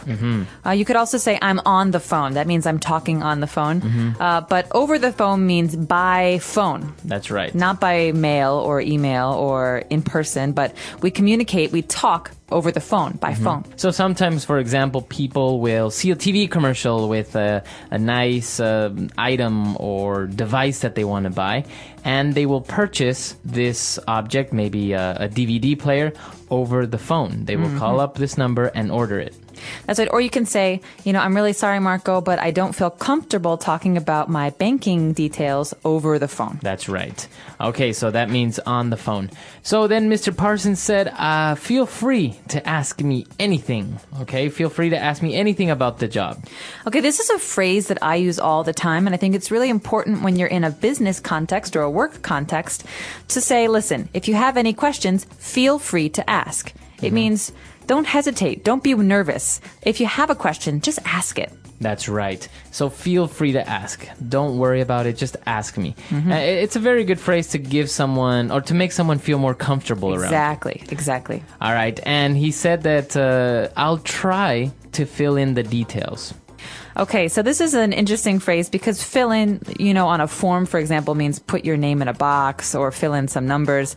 But here, the details, we think maybe I don't know what the details are. So to fill them in means to fill in gaps or some blanks. So like, I don't know all the details. Please tell me the information so that I will know them. That's right. So what he's basically saying is, I know that you have an idea or a general overview of how things are, but if you ask me, I can tell you more specific things. That's fill in the details. Or for example, we're going to a party on Saturday night, but I don't know where the party is yet. How about on Friday, I call you to fill you in on the details. Very good. Okay, so those are the phrases that we've prepared for you today. I think we've taken a look at a lot of great vocab. Why don't we listen to the dialogue one last time, and we'll be back to talk to you a little bit more.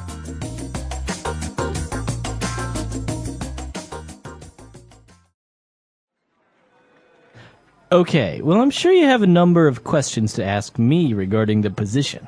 Yes, well, Miss Childs did give me an overview of the position over the phone, but there were some details I'd like to clarify. Well, feel free to ask me anything, and I'll try to fill in the details. Could I first ask about the remuneration package? Yes, of course, that's quite an important point, isn't it? As a junior sub-editor, we offer a starting salary of 150,000 Hong Kong dollars per annum. This doesn't include a generous housing allowance also. I understand. And are there other bonuses included? Well, apart from full health insurance, we do offer a company staff bonus scheme linked to readership numbers. But we could go through all the details of that at a later date. Well, Mr. Parsons, I am flexible when it comes to salary. The opportunity to work in Hong Kong with your company is the most important thing for me. Excellent. Well, what other questions do you have, Rebecca?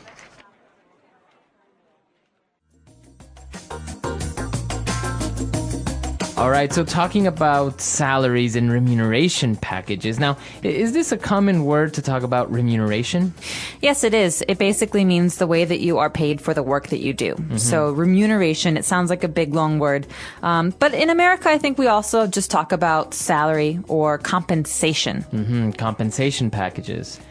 Okay, so now when we talk about remuneration, we don't necessarily always talk about money, like in this case, right? We can receive other benefits. That's right. And so a lot of times people think of the important parts of remuneration, not just to be the salary, but also to be the benefits. And so benefits are not the money, they're the other stuff. They're healthcare. We said earlier, a housing allowance, even bonuses and things like that, or education for your children. These are extras, and these are a part of the package. Now, what would you prefer? To have a good remuneration package, like these other additional benefits, with a low salary? Or would you prefer to have a high salary with not many of these benefits? Well, I think that it's nice to get the benefits and a lower salary, because oftentimes at a company, like a big company, the company can get really good rates on healthcare. So if I have to pay for my healthcare with my big salary, maybe it will cost me more money. But if my company pays with the company rate, that means the amount that they pay, then maybe they can help me pay for these things much cheaper. And so in the end, I make more money. Yeah. Actually, I've heard some companies that offer great remuneration packages. Like if you have children, as you said, they would pay for their education. But many times they would even pay for their childcare, like maybe a nanny. Some of the managers would receive maybe a fuel bonus, so they would get, I don't know, $200 extra a month for fuel for their car if they drive to work. I think companies can get a little bit creative, and it's not that much that they're actually spending, but you take it as to being a really good benefit. Well, that's right. And it makes you more, I think, happy to work for that company because you feel like they're taking care of you. Not just they're giving you money. They're actually taking care of you and your family. That's right. So we're actually a little bit curious to know if how remuneration packages work in your company or maybe in your country. That's right. So please let us know. You obviously don't have to tell us how much money you earn. But if you want to tell us how these things work, where you come from, our website is englishpod.com. We'll see you there. All right. Bye. Bye.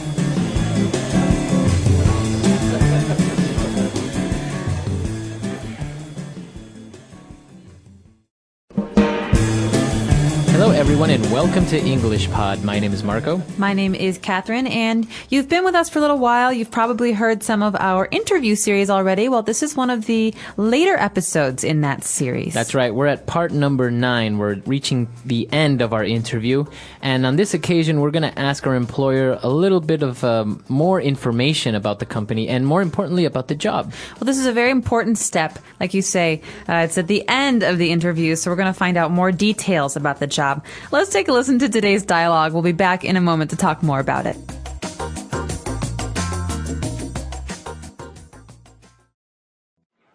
Could you tell me a little about the organization? For example, how big is your office here? Well, in total we have around 150 employees based in Hong Kong, with another 400 in our head office in Beijing. The news desk staff in Hong Kong has around 80 staff. I see. And how about the working hours?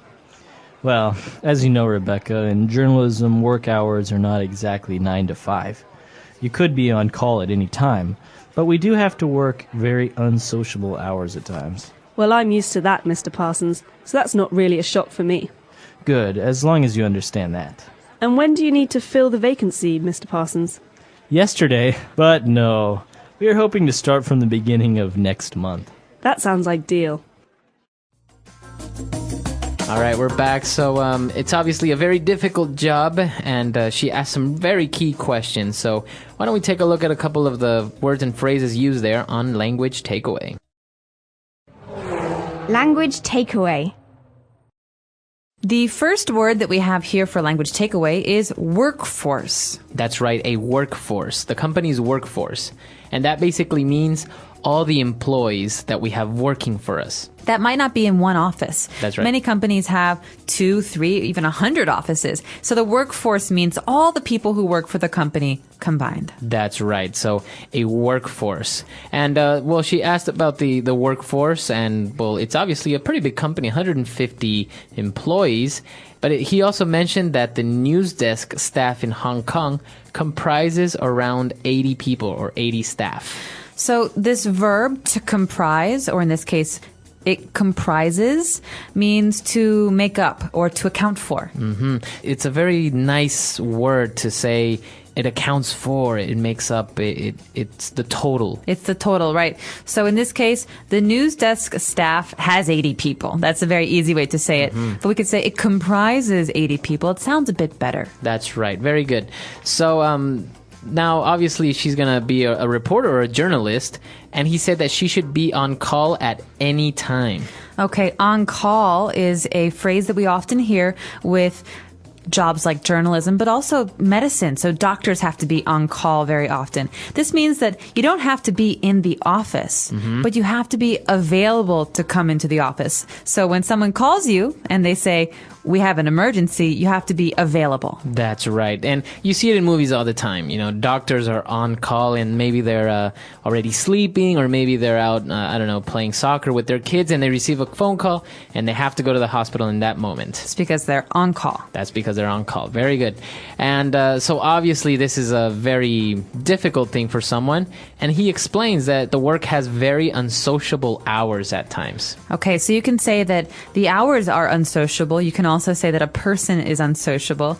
It basically means that it's not very convenient for being a social person, or for going out with friends and having many events to go to or fun things to do in your personal life. That's right. So if a person is unsociable, it means that maybe that person is not very outgoing, or maybe is always angry or grumpy. So that person doesn't get along well with others.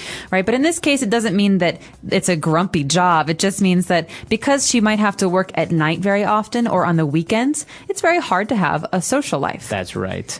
Okay, so obviously this job is very difficult, but in the end, she was really happy with it, and she said that sounds ideal, her starting time. So something that's ideal if it's perfect or great or the top. That's right. Many people talk about the ideal job, right? The perfect job. So that's the job that you have in your mind when you think of what is the best. That's right. So maybe my ideal job is different from your ideal job. That's right. So you have ideal jobs, or your ideal house, or your dream house. Or your ideal husband. That's right. So idealism. So why don't we listen to the dialogue again? Let's review what Rebecca and Mr. Parsons talked about, and we'll be back in a little bit with Fluency Builder. Could you tell me a little about the organization? For example, how big is your office here? Well, in total we have around 150 employees based in Hong Kong, with another 400 in our head office in Beijing. The news desk staff in Hong Kong has around 80 staff. I see. And how about the working hours? Well, as you know, Rebecca, in journalism, work hours are not exactly 9 to 5. You could be on call at any time, but we do have to work very unsociable hours at times. Well, I'm used to that, Mr. Parsons, so that's not really a shock for me. Good, as long as you understand that. And when do you need to fill the vacancy, Mr. Parsons? Yesterday, but no. We are hoping to start from the beginning of next month. That sounds ideal. All right, we're back. So now we have 4 phrases for you prepared on Fluency Builder. Fluency builder. This first phrase is something that we say all the time in English, but I think a lot of learners make mistakes when they use it. The phrase is how about. That's Okay. right. So you see that Rebecca was listening to what Mr. Parsons said, and she said, and how about the working hours? So this is a way to say, and what are the working hours? But basically, it's a way to continue the conversation. You can say this in many different ways, but it basically means, and what about? And, or please tell me about. That's right. Now remember that many English learners mistake the phrase how about as if it were saying how are you or how is it? No.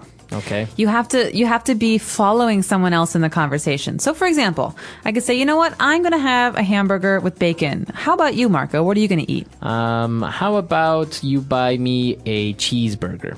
Okay, so this is basically a way of saying, okay, well, maybe I'll have a cheeseburger, or what are you going to have? So now it's important to say, don't ever make this question. Don't ever ask, how about your weekend? No. How was your weekend? That's right. My weekend was great. How about yours? How about yours? That's continuing the conversation, saying, mine was good. How was yours? Yeah. Okay, so remember that. When they were talking about the work hours, he said that the work hours are not exactly 9 to 5. Okay, so this is a kind of a set phrase we use often in English because a lot of people traditionally have worked from 9 a.m. to 5 p.m. They have a break at lunch, then they go home. That's right. So this is a kind of measure for, this is a way to describe traditional working hours. That's or right. traditional jobs. So you can say, yeah, I have a really nice 9 to 5 job. You could say, I really don't want to work a 9 to 5 job. That's right. So you don't want a traditional job where you're working from 9 to 5. Right. Most people, I think, work a little bit longer than that, but this is just a way of saying a traditional job. That's right. Okay, 9 to 5 job. Now, why don't we move on to Rebecca saying that she is used to working long hours or being on call. Right, so this construction, to be used to, I'm used to doing this, is a way to say that I already do this. This is my experience. Or I have the habit of working unusual hours. That's right. So maybe, for example, you live in a very noisy area in your neighborhood, and somebody comes and visits you and they can't sleep because it's so noisy. You are used to it. Oh, you say, oh, I don't mind. I'm used to the noise. But your friend who's visiting is not used to it. Right. They don't have this noise at home, so... That's what happens, and it can't sleep. So when you are used to something, you have the habit or you're accustomed to it. That's right. Okay. And what about our last phrase?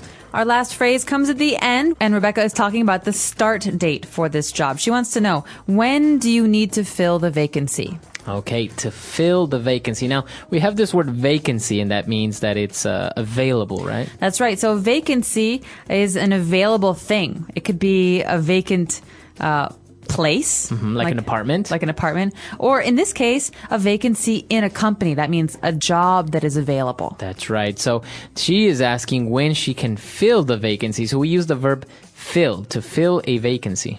And this sounds a lot better than saying, hey, when do I start working here?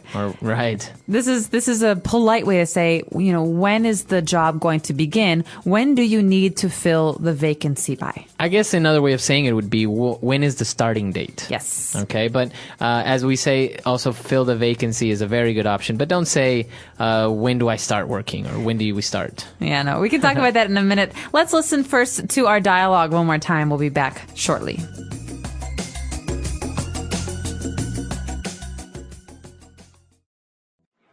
Could you tell me a little about the organisation? For example, how big is your office here? Well, in total we have around 150 employees based in Hong Kong, with another 400 in our head office in Beijing. The news desk staff in Hong Kong has around 80 staff. I see. And how about the working hours?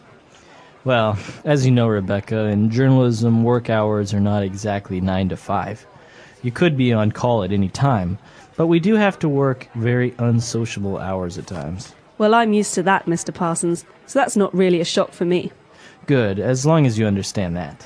And when do you need to fill the vacancy, Mr. Parsons? Yesterday, but no. We are hoping to start from the beginning of next month. That sounds ideal. So talking about working hours, being on call or unsociable working hours, have you ever had a job where you've had to work maybe through the night? Yes, I used to work in a movie theater when I was in college.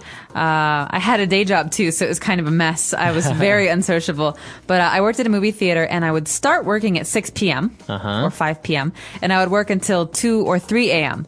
And so it was always busiest on Friday and Saturday. And so I could never go out with my friends. Right. So while everyone was partying, you were at the movie theater. Exactly. Or they would come to the movies and I would sneak in and bring them popcorn. So these unusual working hours, it's very interesting because usually, although it is a little bit more of a sacrifice, they usually pay a little bit better, right? They do, and there are some advantages. It means that you get to sleep in really late. Right. You know, And you don't have to wake up early. And you have the day off, like the entire day to do something. Exactly. So What about you? Have you ever worked unusual hours? Yes. I used to work for a newspaper, and obviously people like their newspaper in the mornings. So Bright and early. Bright and early. We're talking about 6 a.m. So obviously we would deliver the newspapers around 1 a.m., 2 a.m., from 1 a.m. to about 6 a.m. Wow. So yeah, pretty unusual and very difficult because, for example, for some people, for them it's great to see the sunrise. I've seen so many sunrises that it's not really romantic Not really for me special anymore. We would call you a night owl, Yeah. someone who's more awake at night. That's right, and I still am. So we were really interested to know maybe if you had any unusual working hours, Or do you work a 9 to 5? yeah, do you have a 9 to 5 job? So come to our website englishpod.com, let us know, and we'll see everyone there. Bye. Bye.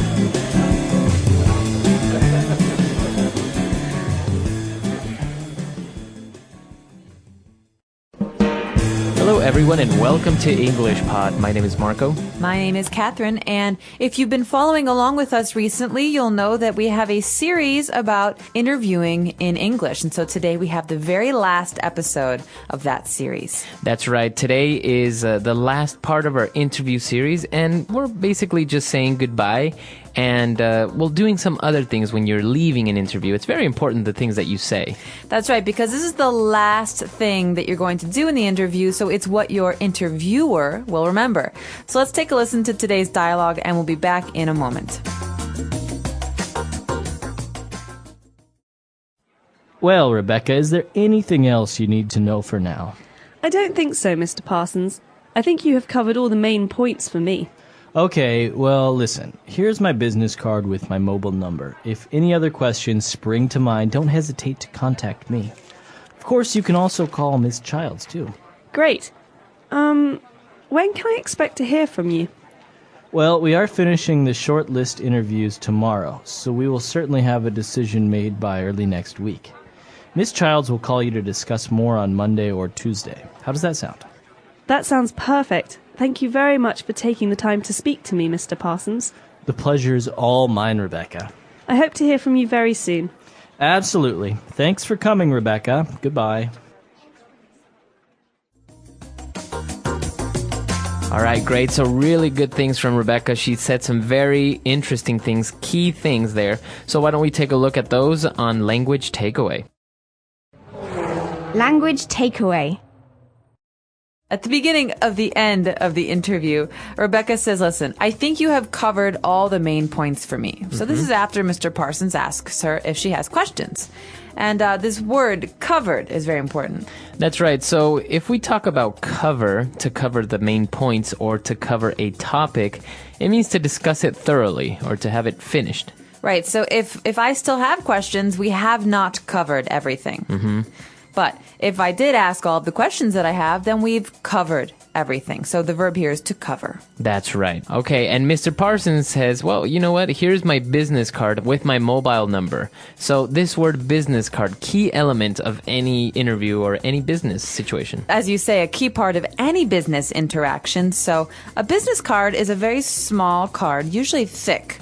And it has a person's name, job, phone number, and sometimes email address now on the card. So the information can change, but it's a contact card, basically, for one person. That's right. So this is very important to have around, especially in situations like this.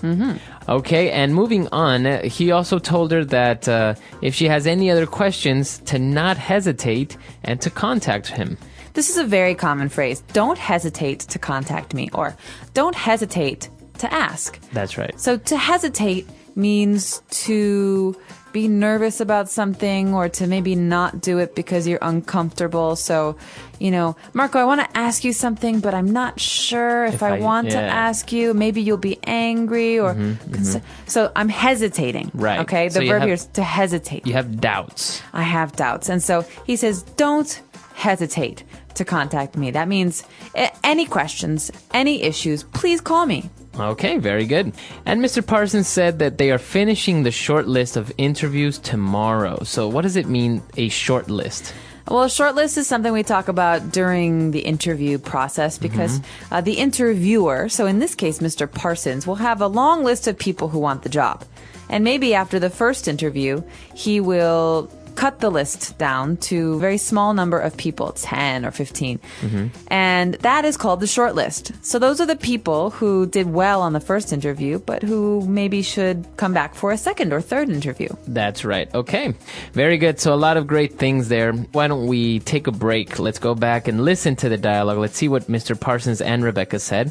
And we'll be back with some really good phrases that you can close off an interview with.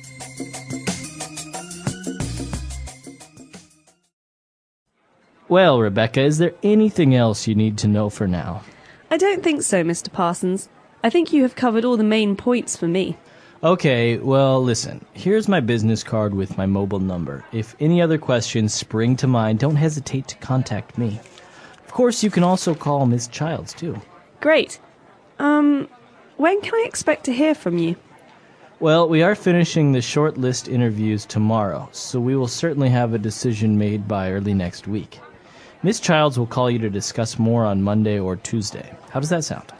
That sounds perfect. Thank you very much for taking the time to speak to me, Mr. Parsons. The pleasure is all mine, Rebecca. I hope to hear from you very soon. Absolutely. Thanks for coming, Rebecca. Goodbye.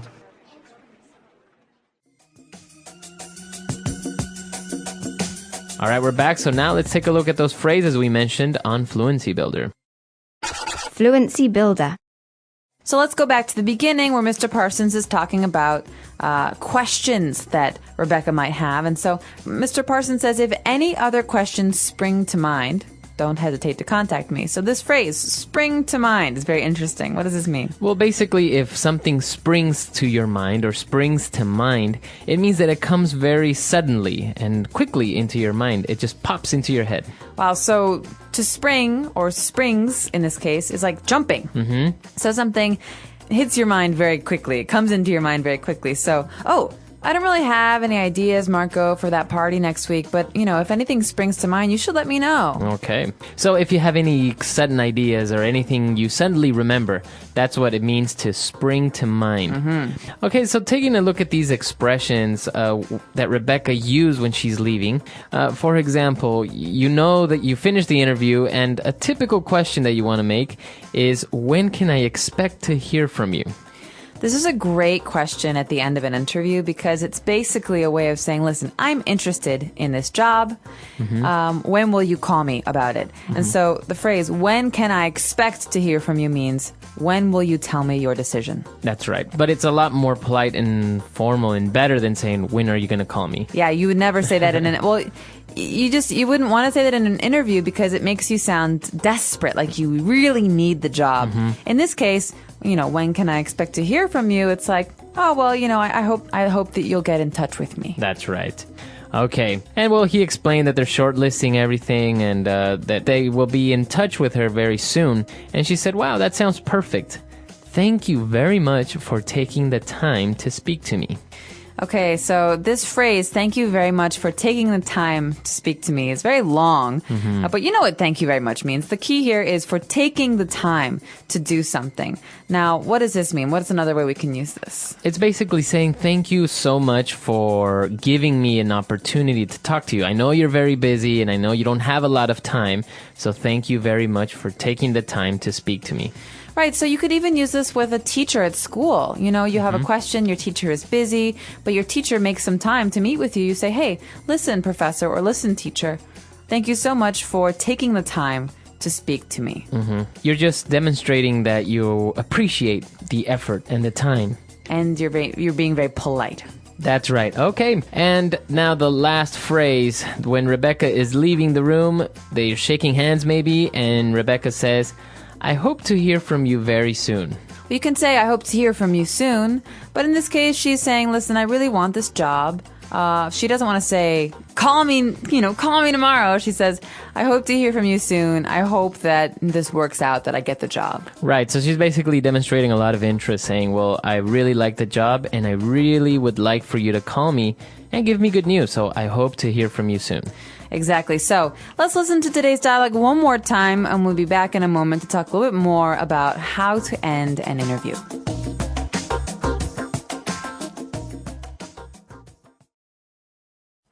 Well, Rebecca, is there anything else you need to know for now?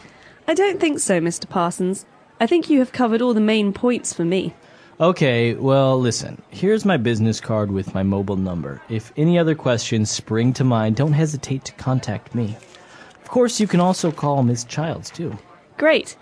When can I expect to hear from you? Well, we are finishing the short list interviews tomorrow, so we will certainly have a decision made by early next week.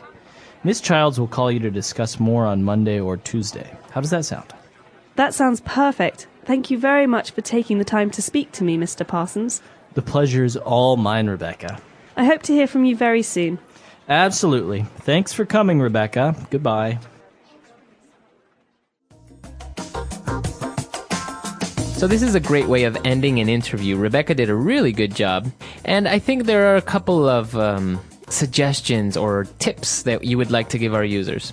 Yeah, well, one of them is don't, at the end of the interview, ask the person if you have the job. They'll say, we will be in touch, or thank you so much for coming in. But if they don't say, we would really like to have you join this company, then you probably shouldn't ask. You should say, when can I expect to hear from you? That's more polite. Because I think a lot of times if you didn't get the job, it makes the interviewer feel very uncomfortable.